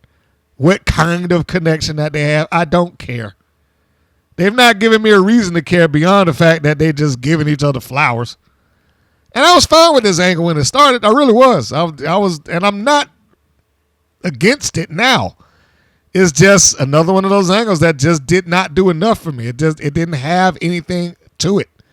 It was a heatless angle. Like, it started off with just trading off flowers. And then, one of them got stomped and Chainsaw freaked out over this plastic flower, so it really didn't mean much. Who was doing their props department? Now that I'm thinking about it, who is in charge of their props department? They have the worst goddamn props. The worst. You couldn't just get a flower that you could see get mangled on screen. Anyway, before I start off, because there's probably like a dozen things that I could list, like, you couldn't do this, you couldn't do that. And I got one coming up in the main event. So I'm just saving it for that. So anyhow, yeah, that was the Chainsaw Crystal Waters match. Where this is going, I don't know. Who cares? I also forgot to mention that somewhere in the match, McLean is talking about the main event. It's like, I can smell the dog food. And I wrote, how? How are you able to smell dog food sitting at ringside with not a drop of dog food in sight? Not near you or around you. If you can smell dog food from the backstage area, from cans that haven't been opened, you're in the wrong line of work. You need to be out in the field tracking down missing bodies or something, because you clearly part bloodhound. I don't know what that was even about, beyond the fact that he might have got excited and just spoke too soon. So, where is this going? I don't know. And why was McLean okay with this after-match attack? The Alliance seemed not to be okay with any after-match attacks. They just get chewed up and banned, and, you never cross David McLean, goddammit. Alliance, you're going to learn that. Okay, anyway, moving on. Getting out of this match. There's a recap video for the main event, or their promo, I should say, for the main event. Animal Instinct and Big Rigs and Bourbon. Then they do the recap video package of how this feud kicked off. And I will say, I thought they did a good job with the recap video. Especially considering that there's not a lot of material there to work with. But they did a good job. And within that recap video, there's also little segments of promos by both sides. And I thought that was pretty good that they had that. It's like, all right, well, great. They got this these teams, and they both got a chance to do and or say something, even if it was somewhat minute. And the editors did a good job, or editor did a good job of presenting this thing in a package that looked worthwhile. Because if you didn't see the other stuff, you might look at this like, oh man, this is look like a good match that's coming up. But it did a lot to disguise the flaws and the weaknesses of the matches, of not the match, of the storyline of the build.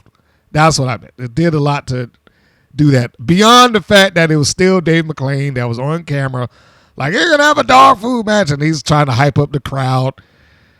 I still maintain it should not have been him to apply the dog food match stipulation. Took the heat off of the teams. One of them, either side should have said that they wanted to do that. Not him just, hey, I want a dog food match because I find it amusing or whatever. So within that, we're getting footage of Jones and Big Rig in the locker room, and they're talking, and then we got Animal Instinct as they go walking down the hallway. I don't know who it is that created Animal Instinct, but whoever it is all in on them as a tag team. And they are not going to give up on the idea of making them main event. I guess it would be like Wild's version of Orange Cassidy. Like, against all odds that may be going on here, I will make this guy a main eventer no matter what. I'll get this person over no matter how many people I lose. I will get them over. And that's what it looks like. I'm going to do what I can. I'm going to get this person over. This team will be a main event team no matter what I have to do. So the next segment, Sibley Scoles is back. You know Sibley, the backstage interviewer. And what good use of an interviewer could you have other than pitching for dog food? It's already been 2 weeks, and I'm like, I am not impressed. I'm sorry. Does she have good presence? Does she have good delivery? Yes, she has all of that. Does she have a good look? Absolutely. But this came off as absolutely pointless. Had no purpose in the show. She promos for Pups Pantry dog food. Now stop. Right there. The genesis of this entire angle was McClain getting up on the microphone and in so many words saying, hey, you said your food is so good, you know, for your dog and this, that, and the other. Well, you wouldn't have a problem eating it. To the best of my knowledge, what we saw on that camera was not anybody's dog food. Let's keep that in mind. I said it before. It's more like chicken and broccoli. Which who's going to be upset about that? Right? So then we go to this. Pups Pantry. They're made up, clearly fake dog food brand. And this is what got me. Why did they create a commercial for this? For what? What was this for? Who is this for?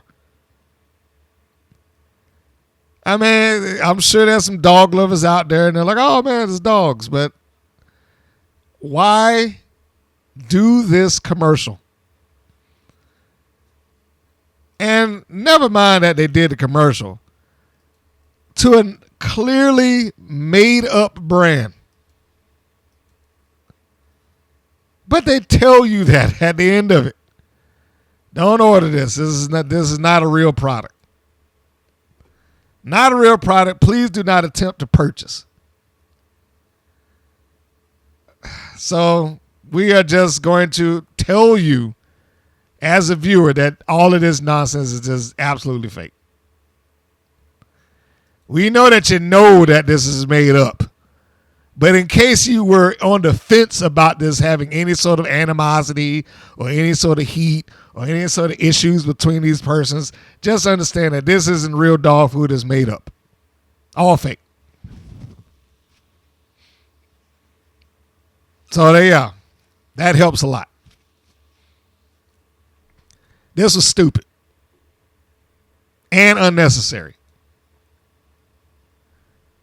And all it did was have this new alleged top talent backstage interviewer have to pitch for something that doesn't exist and use a corny joke at the end. I'm positive that one of these teams is in for a treat.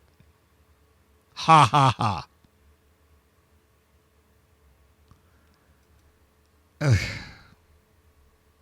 Where do you even begin with that?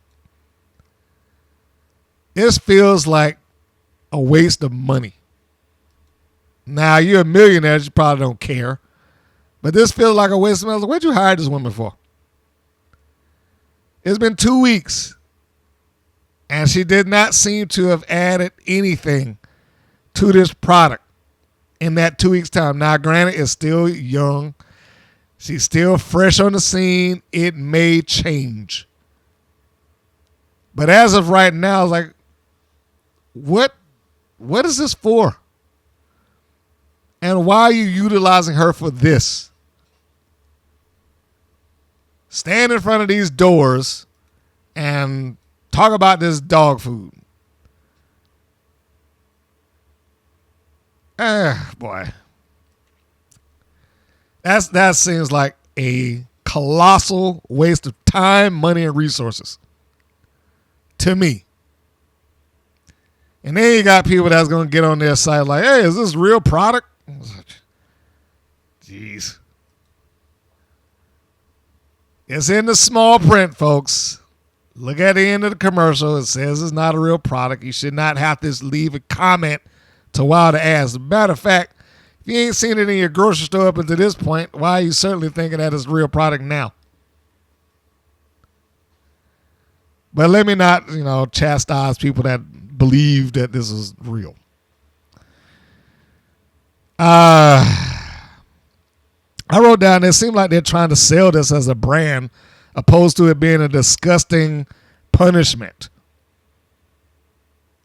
Yeah, it's dog food, but still, it's not like they leaned into this being terrible up until David McClain got a chance to do it. Like, he went over the top with it.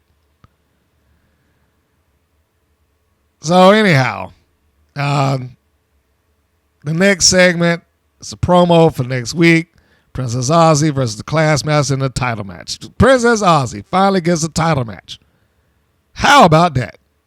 She's going to make her return to the effort of championship glory. Although I hate to say, I probably do not expect her to accomplish that. Especially not this soon. If she did turn it over, I would be completely shocked. But I don't think that's going to happen. So now we prepare for the main event of the evening, the long anticipated and waited for dog food match.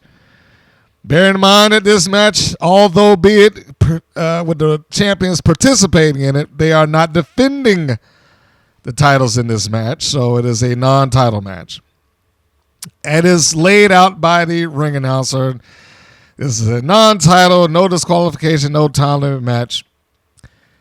Which I immediately dismissed everything that she said because I was like, it being no time limit has no bearing on anything that's going on in WoW. On a couple of occasions, they've said that. It's like, oh, well, this match could go all night. It's got no time limit to it. It's like, when have they ever done that in WoW's history? Have they gone beyond 12 to 13 minutes on any given match? I don't think it's ever happened. So, in any case, maybe it will one day just so they can be like, we'll show him. Let's get a 20-minute match here just so he'll shut up. But as of right now, it hasn't happened, and I don't recall it ever happening, and I don't perceive it as happening. But this starts off with the commentators making this look like a good time, or at least David McClain does. I can't say that about Nigel. Nigel was just reading the ingredients off of the back. Which, I guess that's what he wanted to do, whatever. Dave McClain is like having the time of his life. He's smiling and like, somebody's going to eat the dog food tonight. Nigel, look at this stuff. This is great. Somewhere along the line, he talked about having his assistants go down to the 5 and dime store. Okay. And give me some good dog food. And I popped it open so I could see what it smells like. I was like, why? It's dog food. What difference does it make? I know that the objective of what he's doing is selling the dog food and the stipulation. I'm just going to say I personally just do not feel that McClain is doing a good job of it. The reason I don't think he does a good job of it because he does not make this sound like some sort of dreadful thing. It just comes off like fun and games. And it's somewhat mixed. It's like, on the one hand, he's waving this around. He's got a big smile on his face. It's like, yeah, somebody's going to have the dog food tonight. It's going to be great, fans. You don't want to miss it. It sounds like just a elated, wonderful occasion. But then it's got the scene where they take the top off and then it's acting like he's going to throw up because it's, oh my God, the smell, ooh, Now, I know I'm out of sequence to even talk about that, but I just had to say it. Look, I've had at least 3 dogs in the last 25, 30 years, somewhere in there. I have never. Then my daughter just picked up her dog and took him down to school with her recently. Shorty was his name. You might be able to see him on my Instagram, on the WPN Instagram, in fact. I've never, amongst the various brands of dog food that I've picked up, purchased, got, have ever opened any one of them up and feel like, oh my God, this is awful. You know, like I got a dry heave or that is so disgusting. It's dog food. Grow up. Do you want to have it forced on you? No. But the overselling of, oh my God, this is so awful. The smell, ooh, just like that's what kids do. And I could not get into it because of him. Like it, let me put it this way. Jesse Jones and Big Rig, and to their credit, Animal Instinct, worked hard to try to make this match mean something. David McClain probably was not doing it intentionally, but his narrative, although selling the idea that no one wants to eat it, I feel worked against the match. Because it did not, I mean, just look at his face. You don't have to take my word for it. You do not have to take my word for it. Go back and watch the match. I promise you, in the first 2 minutes of it, all you see is his smiling face talking about puppy, whatever the fuck it is. And it's just, if you mute it and you look at him, there is nothing about him that sells the idea that this is terrible. If you listen to him, it doesn't sound like anything about this is terrible. It's just an attraction for the match that they just happen to be participating in. Now, I said it before, I'm going to say it again. Animal Instinct, to their credit, tried to sell this as being horrible. Jesse Jones and Big Rig, when the end of the match happened to finish, sold it as being horrible. But beyond that, I mean, the verbiage out of that particular commentator did not help. It didn't feel like a dreaded thing at all. And then there was the idea that he had one of his assistants go to the store and purchase this. I wrote, wasn't this supposed to be eating what Collins brings? I thought that was the whole stipulation. If you have dog food that's that good, then you won't mind eating it. Those were essentially his words. So why are we buying a different brand of dog food? And a clearly made up brand at that. They may as well have just had this stuff already in the bowl. There was no reason to create a whole new brand and show us the commercial for whatever it is. What is this thing? Puppy Pantry. There was no reason for any of those things. Other than that they're trying to sell the idea that is actually dog food that nobody believes. Nobody believes this. And WoW did not do anything to help facilitate you believing in it. First off, it looks exactly like what it probably was, chili. And that's what everybody said. Everybody at work, you see it online, you see it in Reddit, you see it in the comment section. Looks like Hormel's chili. So it didn't come off as looking disgusting.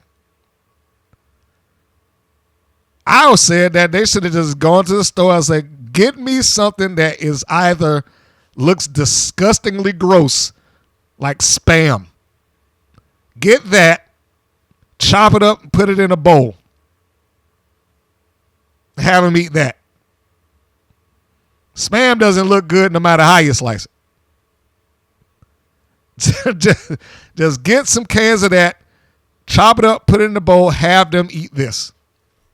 That's what I would have suggested. I don't need to see the brand. No one cares about that. Just do that and be done with it. Or if you pay them a little extra, get actual dog food.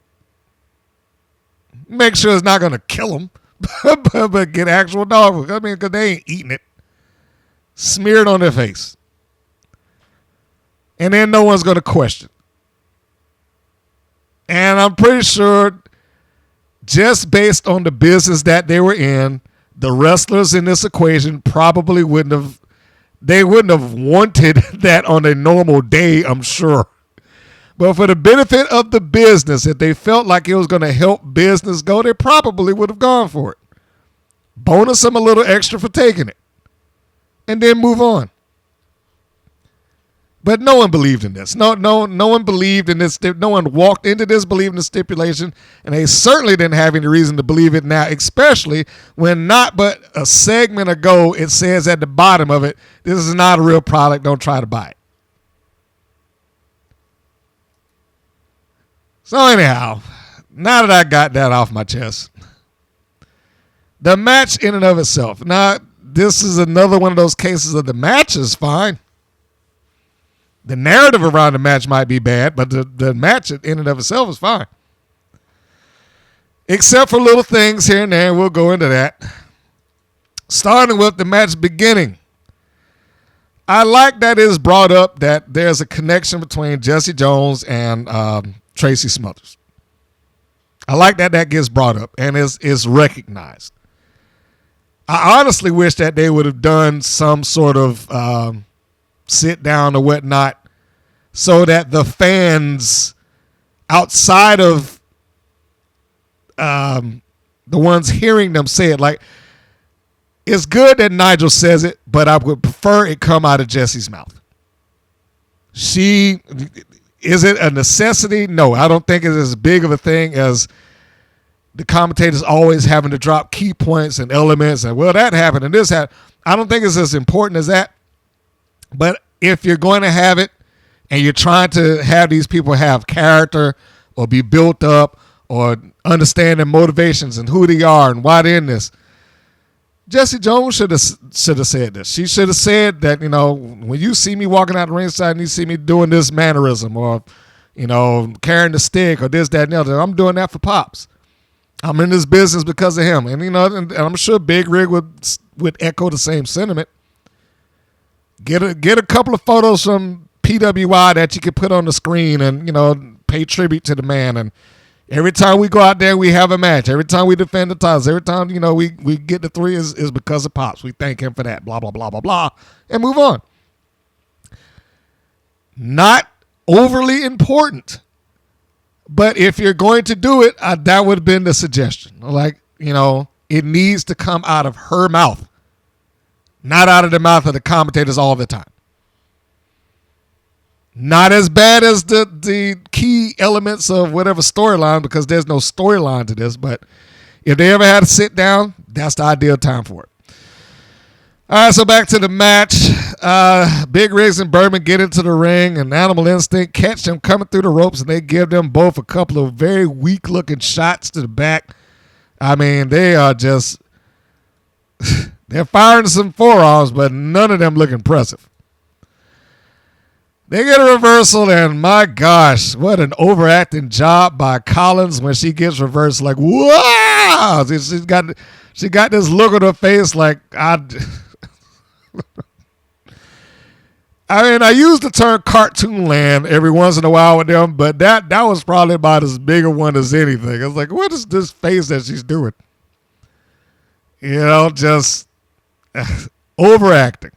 That's all that was. That was complete overacting. Jinx, to her credit, specifically, took the bump going outside by Jesse Jones, I thought, very well. Like a champ.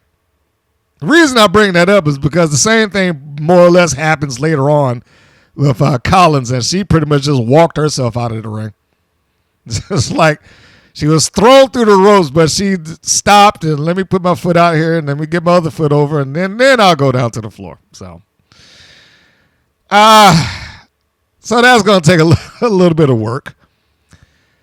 But after the open of the match, and despite the fact that it's listed as no time limit and no disqualification, there's not really anything that's reflective of either of those stipulations. When the match is going, no one really is out on the floor. No one's taking any foreign objects. You don't see Jesse Jones using the stick, no chairs coming to play, and they're not brawling all over the arena, or, throwing people through. None of those things happen. So I'm not entirely sure why it was instituted to begin with, but it is what it is. At some point, Jesse Jones gets tagged in. She has a front face lock applied on Collins. Collins escapes by stomping the foot of Jones. Jones then waits for Jinx, who Collins just runs out and makes the tag for because she doesn't want to be in there any longer. When Jinx is in and she gets what is taken over by Jones, she goes into the corner, or Jones sends her there at least, and Jesse gives her the back elbows. And I told you how I like the back elbows that she does, because she more or less fires them off rapidly, and then she utilizes her hair seemingly to kind of camouflage impact a bit. Good stuff. She gives Jinx a low clothesline on the mat, and they being the babyface tag team champions, are in control of this effort. Jones and Big Rig, do their thing. They got a tandem move where they're kind of tossing each other into the face of Jinx as she's laying seated in the corner and teasing Collins at the same time. Now, after that, Collins is trying to get into the ring. Collins is distracting the referee and prevents him from making the count, which gives Jinx enough time to get up on her feet. She takes a shot at Big Rig's back, then she gives a heel kick right to the side of her head. We don't see it all that good, but we're told that it happens, and we do see some, so can't get on that. But then turnabout is fair play, because now Jesse Jones is in the ring, and she's distracting the referee and stopping the count. Again, keep in mind that this match is no disqualification. So it's not like they couldn't barge past the ref on either occasion and just stop it from happening. But like I said, it being no disqualification, no count out, seemed to have very little, if any, effect on this match at all. It just was a stipulation that sounded good but wasn't utilized. Jinx keeps Big Rig on the second rope while Collins revs up, runs across the ring, comes down on top of her with like a vertical splash on the back of Big Rig's shoulders and back. Jinx gives her a little kick. There's a shove off and sends it to the mat. Collins goes for a cover. That's broken up. It is a very by the rules match in most cases. Most of this, I didn't see anything that went wrong or utilized some sort of no DQ stipulation, and none of that stuff really applied. We got a high-low by the Animal Instinct. Not the best version of it, but, it works. The only thing that I would add to Collins in this particular case, I would suggest that she give it more follow-through. Like, she's the high and Jinx is the low. Jinx gives a leg sweep. I thought the sweep was good. Collins just kind of gives a slap to the chest. That's why I said, I would think this is just me, a little bit more follow through. Like, look like you're trying to drive her down to the mat rather than just a little smack across the chest. But other than that, I was fine with the high-low. Jinx did a good whip around leg lariat to a seated Big Rig, goes for the cover, then she kicks out. Big Rig gives her comeback. She fires off a couple of palm punches in a reverse backhand, tries to go for a super kick. That's blocked. And then Jinx hits her with the sling blade. Good job by Jinx. I don't have a problem with it. If she can maintain not regressing into being a human cat, I have less issues with her. It's when she decides to be that and they decide to overact the part is when it becomes a little more testy.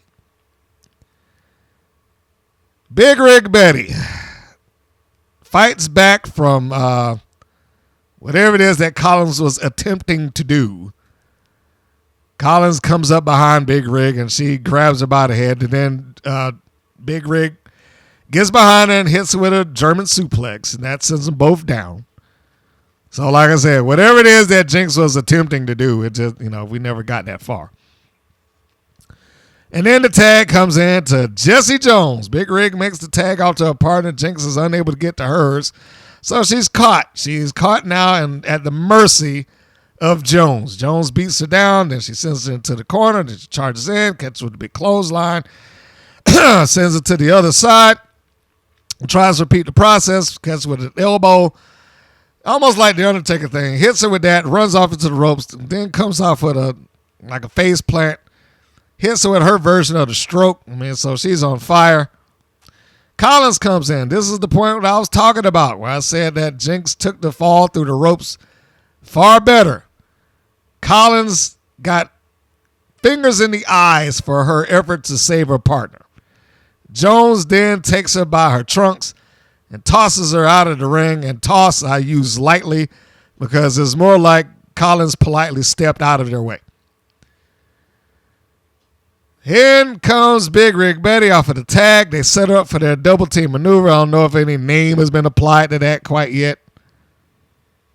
But they're pinned, or she is pinned after a leg sweep pump kick combo.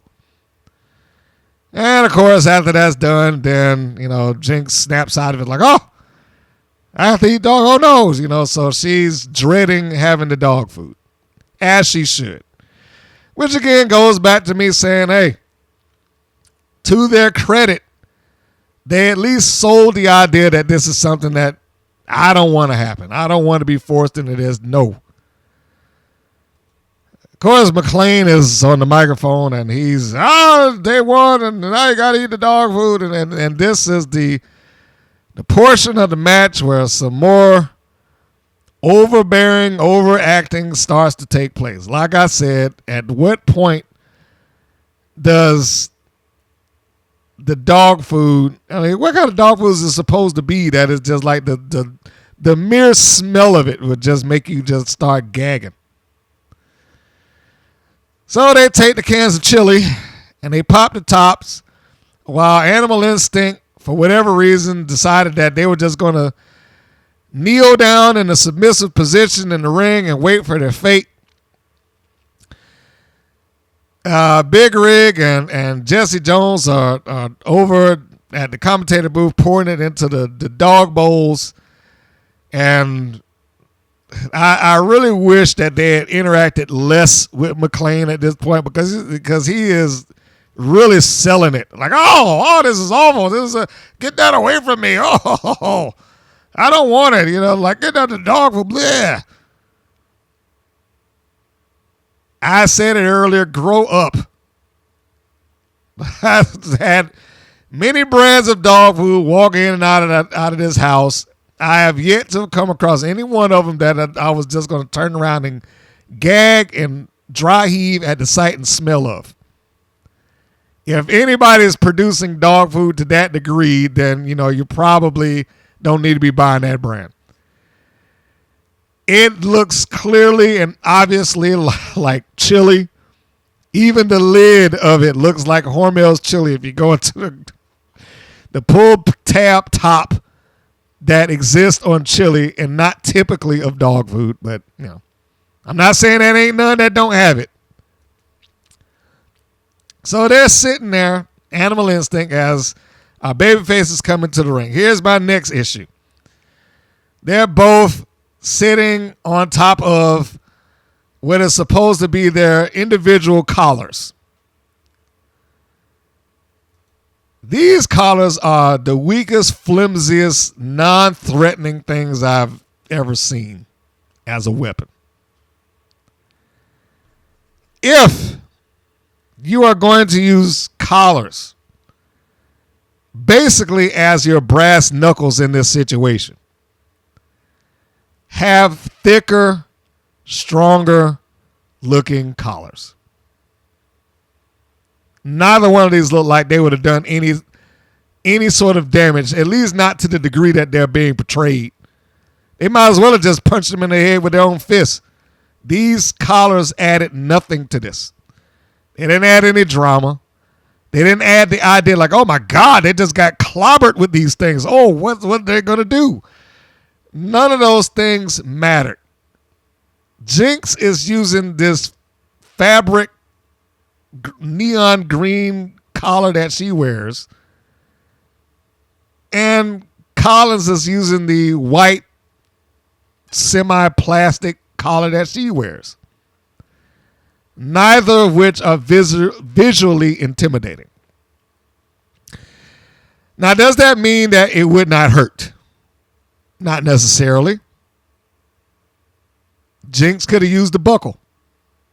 Collins could have used the rhinestones. I don't know. But the problem there is that it doesn't visually look like that. Does not visually come across as some sort of intimidating factor. Or a weapon like, oh man, wow, they just did that and it just hurt these people. I can't believe, that. It did not come across that way. So, the other thing that we have here, I should go back a little bit and say that this is supposed to be, and it was announced as, a contractually obligated thing. Animal Instinct was supposed, they lost. They were supposed to be contractually obligated to eat the dog food. But that didn't happen. Neither was it enforced by, David McClain and what is that? Oh, sorry. But neither was it enforced by David McClain or anybody else. No security came out or anything along those lines. He just sat there and called it pretty much the same way as he did with Chainsaw, smacking down on Crystal Waters repeatedly. The efforts of law and order that they had were abandoned as they watched this take place. I was happy somewhat that Jinx finally used her whip. Was not happy with the collars. I maintain that I was not happy with the collars being used because they look so bad and weak. And then they get tossed, their baby faces get tossed into the corner. And Jinx is holding them down with the whip. Now,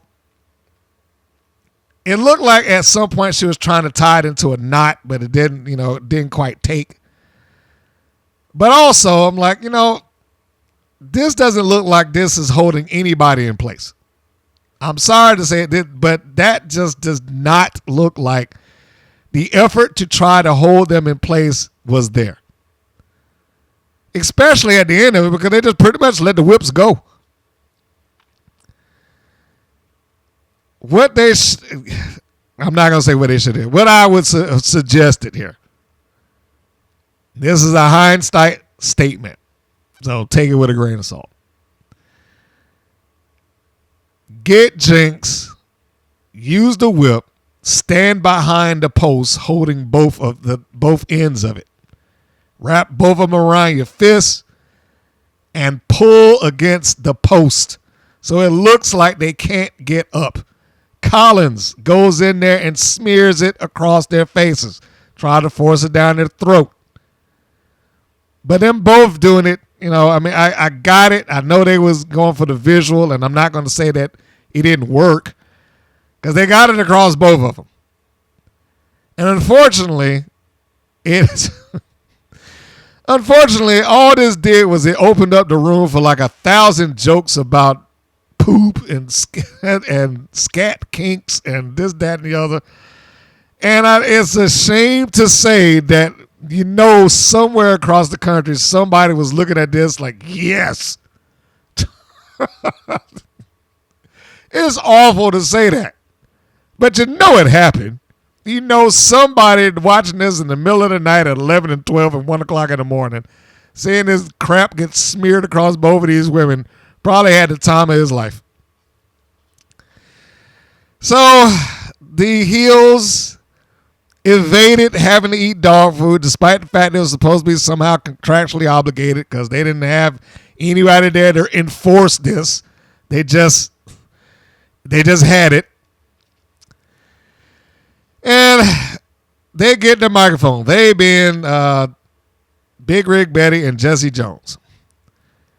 And Jessie does what Jessie does best. She cuts a promo, and it sounds like she is pissed, as she should be. And this stipulation match seemed like it was only there to facilitate the next stipulation match. And that apparently is going to be a dog collar match. So Jesse Jones tell him, they're holding the collars in their hands, and it pretty much ends in the same fashion that when they got announced into the dog collar matches. Animal Instinct is on the ramp, and they're like, we can't do that.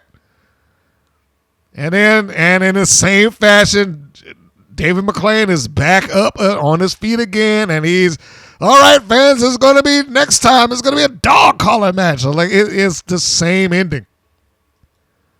Same function, same ending. The only difference was that the heels got over on the baby faces in this particular instance. And, McClain is, elated that he gets to promote another match, and they got the camera on the terrible looking collars. I have to come back to that. If this was the spot that they were looking to do, get more impressive looking collars. That is exactly what I meant when I said earlier, the prop team or department or whatever. Go to a dog store and buy some thick ass collars.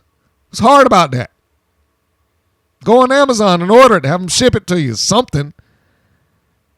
But it needed to look like they were hurt. It needed to look like something would have incapacitated both Jones and Big Rig to the point that they would have been put into the corner and able to be restrained, and they weren't able to fight back.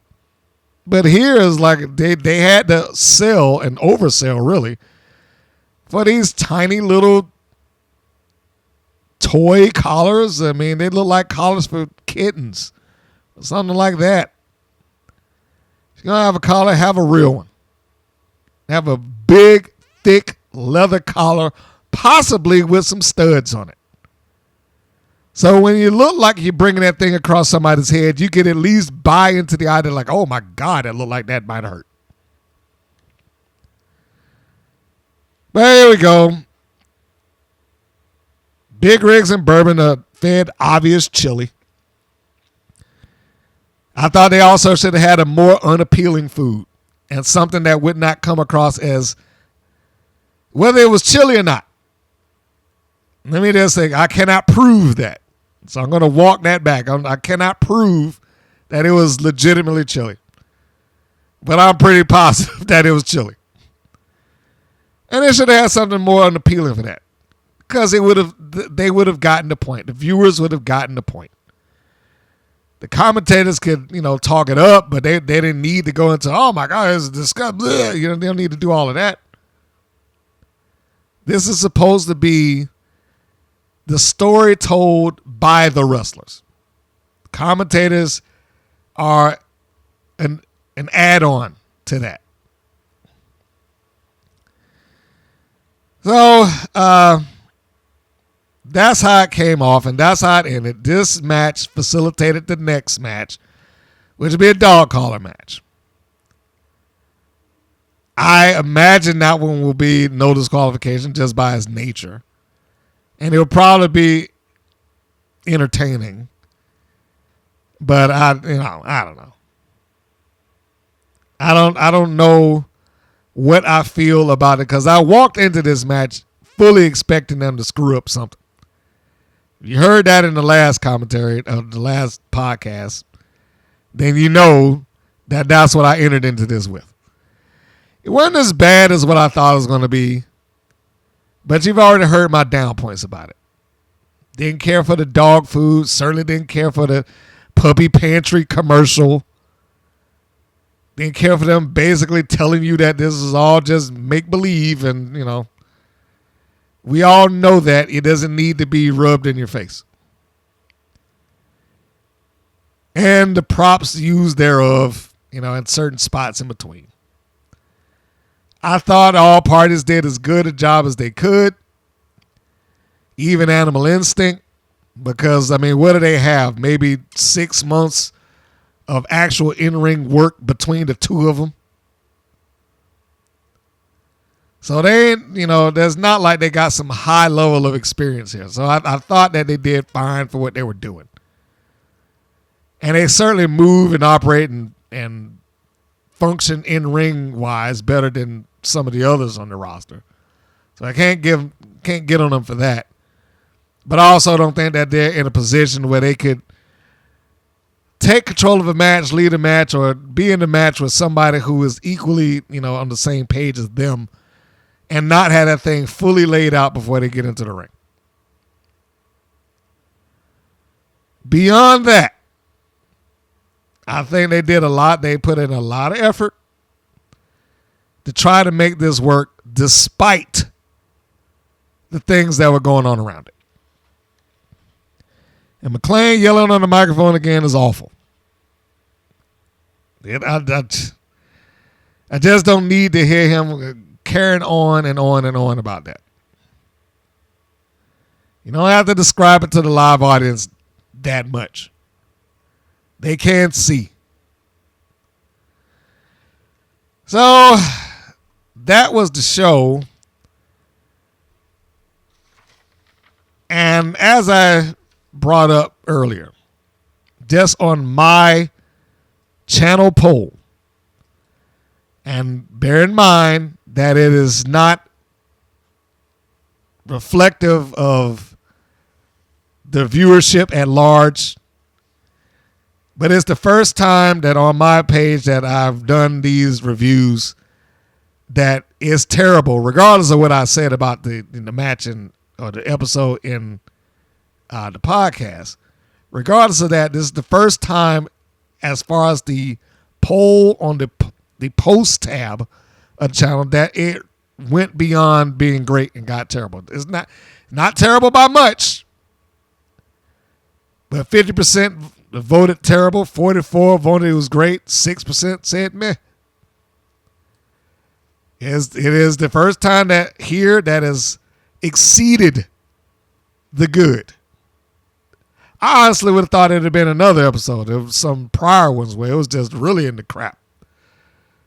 But, you know, maybe some people did not particularly appreciate the dog food match. Maybe some people there did not particularly like seeing the Brat Pack lose to the Fierce Sisters. I don't know. Maybe it was Chainsaw and the Crystal Waters. Maybe that wasn't doing it for them. Or at least the narrative around those matches. But surprisingly enough, for me, it got a worse rating than any other post that have gone up. So now that we've gotten out of that, I think that I want to revisit something that took place in the previous podcast. And that was jumping on the Reddit page of WoW and seeing what some of the fans who interact with them pretty regularly think about the product and the show and, you know, their opinions of it so far, along with, you know, me and everything else. Now, before I go into what I'm going to read, I'm also going to spotlight Raygun Gothic's post. Is called Diving into Exile, Malaya Hosaka, Exodus, Genesis, and Ice Cold. It is a fairly detailed post, and I would encourage you to go and read it if you are, you know, into that. She seems to have taken writing about this because the team is, you know, formally kind of disappeared, is vanished, and she. Well, I keep saying she. I don't know if it's she, I assume. But Ray Gunn wrote from the inception of Exile to basically present day. Starting off with the Malaya Hosaka Exodus Genesis version, which had a great start. Jumping in, attacking the tag team champions, getting you hooked into it. But then it was like, all right, well, we're off for the next 5 or 6 months or whatever it was. And then by the time they came back, the tag team champions, and matter of fact, I think it was on hiatus, might have been over a year. And by the time they came back, the tag team champions, who were Fire and Adrenaline, Diamante and Kiera Hogan, had already moved on, which is a lot of the reasons why I said stop taking these hiatuses. All it does is just give people time to find other things to do. Just like right now. They just swapped out one problem for another. So whereas it does not go on hiatus in terms of we're just running reruns, they are in hiatus in terms of production, seemingly. They might get 1 or 2 in every once in a while, but I'm sure this has left a lot of room and time for some of them to just wander off and find other things to do. But in any case, I will suggest that especially if you are wanting to get some sort of detailed timeline as to what happened and why it went down that way. And I will add in to say this, that Malaya Hosaka, even though it wasn't explained on their show, Malaya put up an explanation on her Facebook. And I did read into that explanation at the time. I wish I could tell you which episode it was that I did that on, but it's out there, and her post is still available, so you can read one or the other and find out what it is. So there you go. It's Diving into Exile, Malaya Hosaka, Exodus, Genesis, and Ice Cold by Ray Gunn Gothic. Now, getting to what I was specifically going to talk about. The post was, who do you want to see more or less? And this was by AEW Superfan. AEW_Superfan. And this person starts off with less. Dojo Defenders and the Environmentalists. More. I'm pretty sure he meant the Fierce Sisters, but the Roxy Sisters. So I'm going to say, we're going to correct that and say the Fierce Sisters, Asher Blaze, and Animal Instinct. Well, okay, that's good, I guess. Blind Monkey responded to that and said, I will not take this Karakai slander. AEW_Superfan wrote back, she's better than the other one, but not enough. Oh, boy. I tell you. Ray Gunn Gothic, who we just talked about in the previous posts, had their opinions about it as well. I want to read that. Less cold matches. Less trio title matches that are top tier versus 3 random women. Bet you anything Brittany Bay joins Spring Break 24/7 for this express purpose. Less David McClain talking over every match about... I'm sorry. Less David McClain talking over every match about fucking nothing wrestling related. Especially he gets bad when he pulls a wrestler to sit on commentary. Less shots of David and Nigel at commentary desks. I do not watch women wrestling to look at this old man and the goddamn and the corn cob they have babysitting him. Less David talking about wrestling motivations on commentary. Now, I just want to say this. I've not read any of these before now. So that's why it's popping me. Yes. Okay. More jumping off the last less. More backstage vignettes that help push Russell's story forward. No voiceover from that awful man. I assume we're talking about David in that. More in-ring promos where the wrestler states their motivation for wanting the title or their relationships with other wrestlers. Not everything has to be about chasing a title. more title matches that actually mean something, more sit-down interviews with Sibley Scoles make her have a reason to be there, more promotion for the show in general. Okay, I can go with that. Especially the Sibley Scoles things. Give her a reason to be there, not just the pitch person for dog food or let's support WoW. AEW Superfan wrote back, if you miss any story points, David will point them out to you 6 or 10 times.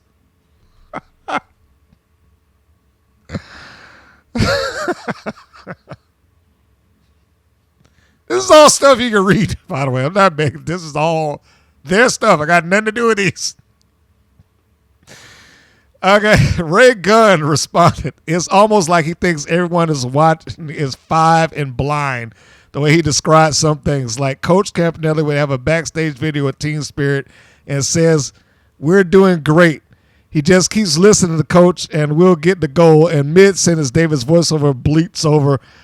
Looks like Coach is doing some coaching, Nigel.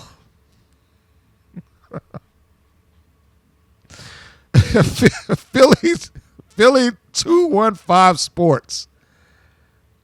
Their post, less Miami Sweet Heat screaming into the mic.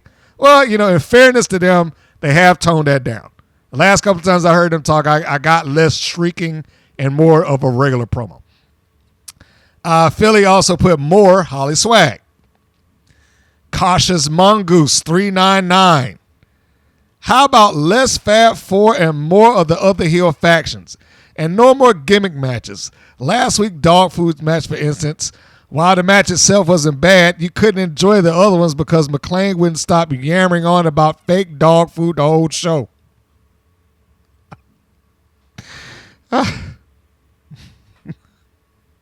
Ray Gunn comments. That's what made me nervous about the dog food match. That's my favorite type of stipulation. And it's usually for a big feud. I have faith in the wrestlers to make it look decent. I was honestly surprised with the twist at the end of the dog food match. But David McLean on commentary. There seems to be a running theme going on here. I will continue.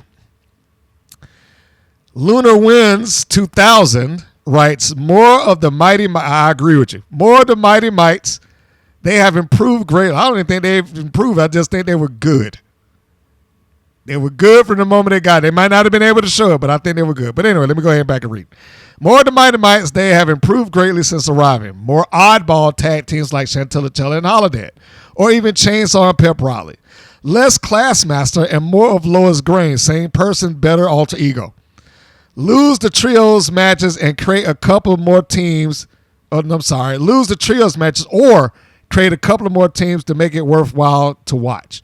Missing both Americana and Keita Rush. As for the show itself, first and foremost, a woman commentator that actually has a woman's point of view of wrestling. I do miss AJ Mendez's commentary. How about a steel cage match eventually or go on tour? Not all the fans can travel out to Hollywood to catch the shows. Lastly, work on in-ring action. A lot of these ladies quite often in the independent circuits. They've got the skill sets to really put on some good matches, so let them. Need to give the matches better flow and not stop and wait for the opponent to catch up that is so apparent. Example, for Roxy and Foxy versus Miami Sweet Heat. These are ring veterans, but match was so notchy it became hard to watch. Well, some of that I agree with. I don't know if I would want more Lois Grain opposed to the Classmaster. I would like some hybrid of the two. Classmaster, yes, is overly silly. Lois Grain does not work like a big person should. Classmaster more or less does. So if I were to add anything to that, I would say let's lose the Classmaster gimmick. I agree that you will probably get more out of a Lois Grain, but if you a Lois Grain that performed in ring wise more like the Classmaster with a lot less pointing at the head with the book, read a book, all that nonsense that she does. Remove that, get rid of Samantha Smart, have her be a dominant heel. She probably will still need a manager. She just doesn't need that manager. But that, now that's not the end of it, it would require more than that, but you get what I'm saying. Back to, what else do we got? More Santana Garrett. This is by Wes_evidence_4565. More Santana Garrett, not as a jobber, but as a legitimate title threat. Crystal Waters, Animal Instinct. I do not agree with Crystal Waters, but to each their own. JK Reddit 75 put less The Fabulous Four, more Fierce Sisters, Angelica Dante and Tiki Chamorro.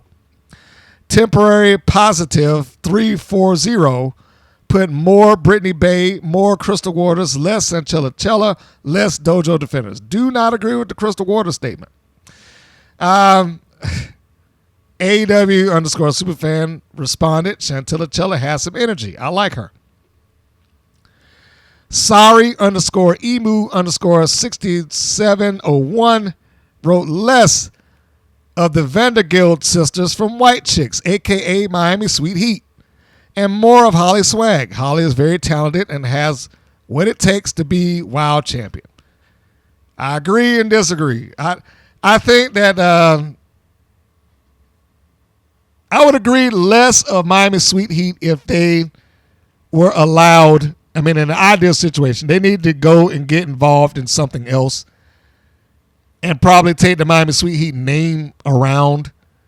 So if it meant less in terms of that, like I got no problem them being in WoW. I just don't think they need to be rotated around the tag titles constantly. Somebody else needs to do it, and they need to work on their name and possibly some of the tandem moves. They have a very good look, and I think that they have the ability / talent to be tag team champions. They just don't need to be constantly in the tag team mix. They have yet to have had any sort of ongoing rivalry / feud that would keep them occupied and engaged for the audience that was not around the tag titles. So anyhow, KiloCon_SSSS. More Big Rigs and Bourbon, Chainsaw, and Pep Riley. I added into Riley because, just so we know. Less Xena Phoenix. Ooh, I'm a little shocked. TTP Scotty B. More Spring Break 24/7. Temporary Positive 340 responded, yes. Well, again, to each their own. And Snoo Relevations 9303 wrote more barefoot wrestling. Okay, we're going to leave that. More barefoot wrestling. Ugh. So that was the post. You can read all of those for yourself. And yeah, I'm sorry. Some of that, it was funny. It really got to pop out of me. I don't agree with all of it, but I don't have to agree with all of it. I agree with some. And I think that, if you had some people that were walking in and walking out, some caveats to those departures could be utilized for the more or less theme. And if they were going to leave, I certainly don't think it's a reason to be gone forever. Some people may have to rotate it back around. And I know it's a difficult thing to do, to leave a comfortable position and go out and try to get yourself over elsewhere. But sometimes that may be a necessity also.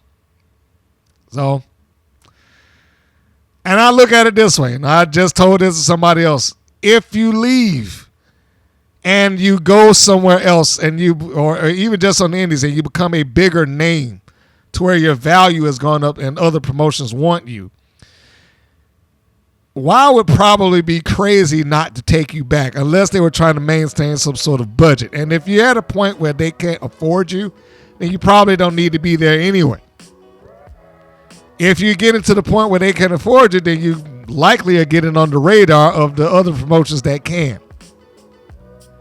And worst case scenario, if you cannot do either of those things, if you go and you don't make any name for yourself, if it's just you're not going to go backwards unless you're hurt or you just stop. So unless that happens, you're pretty much, going to be in the same position that you are. Nothing lost, nothing gained. So there we go.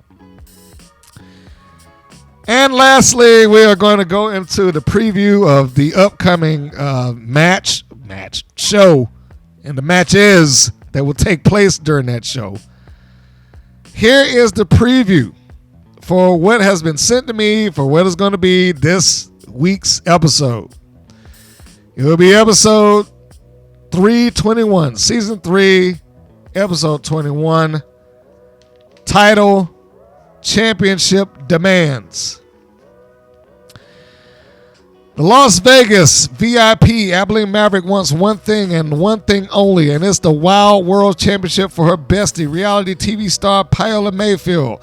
Her pinpoint demand is center focus as Abilene confronts matchmaker David McClain, and Paola ends up with the match against former Wild champion Santana Garrett. Holly Swag and a reluctant Penelope Pink make their tag team debut against the Dojo Defenders, while Lana Star tries to manage this new Fab Four duo. Scout Parker takes on Ashley Blaze, and Wild takes a look at the strange events that have been brewing between Chainsaw and Pep Riley. And in the main event, the Classmaster defends her Wild World Championship for the first time with Samantha Smart by her side against the formidable former Wild World Champion Princess Aussie. I'm already skeptical about this show. First reason I'm skeptical is the Santana Garrett being filtered into another match. Not that I dislike her being in the match. Why is she like the punishment? If you want to get this or you want a title shot, then you're going to have to go through Santana Garrett. Why is she that? That's what I'm saying. Because we just got that like twice with her and the Classmaster. Why is it Santana Garrett's job to be the gatekeeper for, who wants a title shot? But anyhow, Swag and Pink against the Dojo Defenders. I'm almost 99.9% sure that Swag and Pink are going to come out on top. Just like I am 99.9% sure that Paola Mayfield is going to come out on top, and Abilene Maverick is probably going to have to go sit down next to David and chat it up for him for 5 minutes or so. What was the other one? Scout Parker and Ashley Blaze. Now that's an interesting one because we got two pairs of people who do not have the best track record. Scout Parker came into her debut match, lost, went into a tag match, won, then lost the second tag match. Now she's back into a singles. No clear direction for her.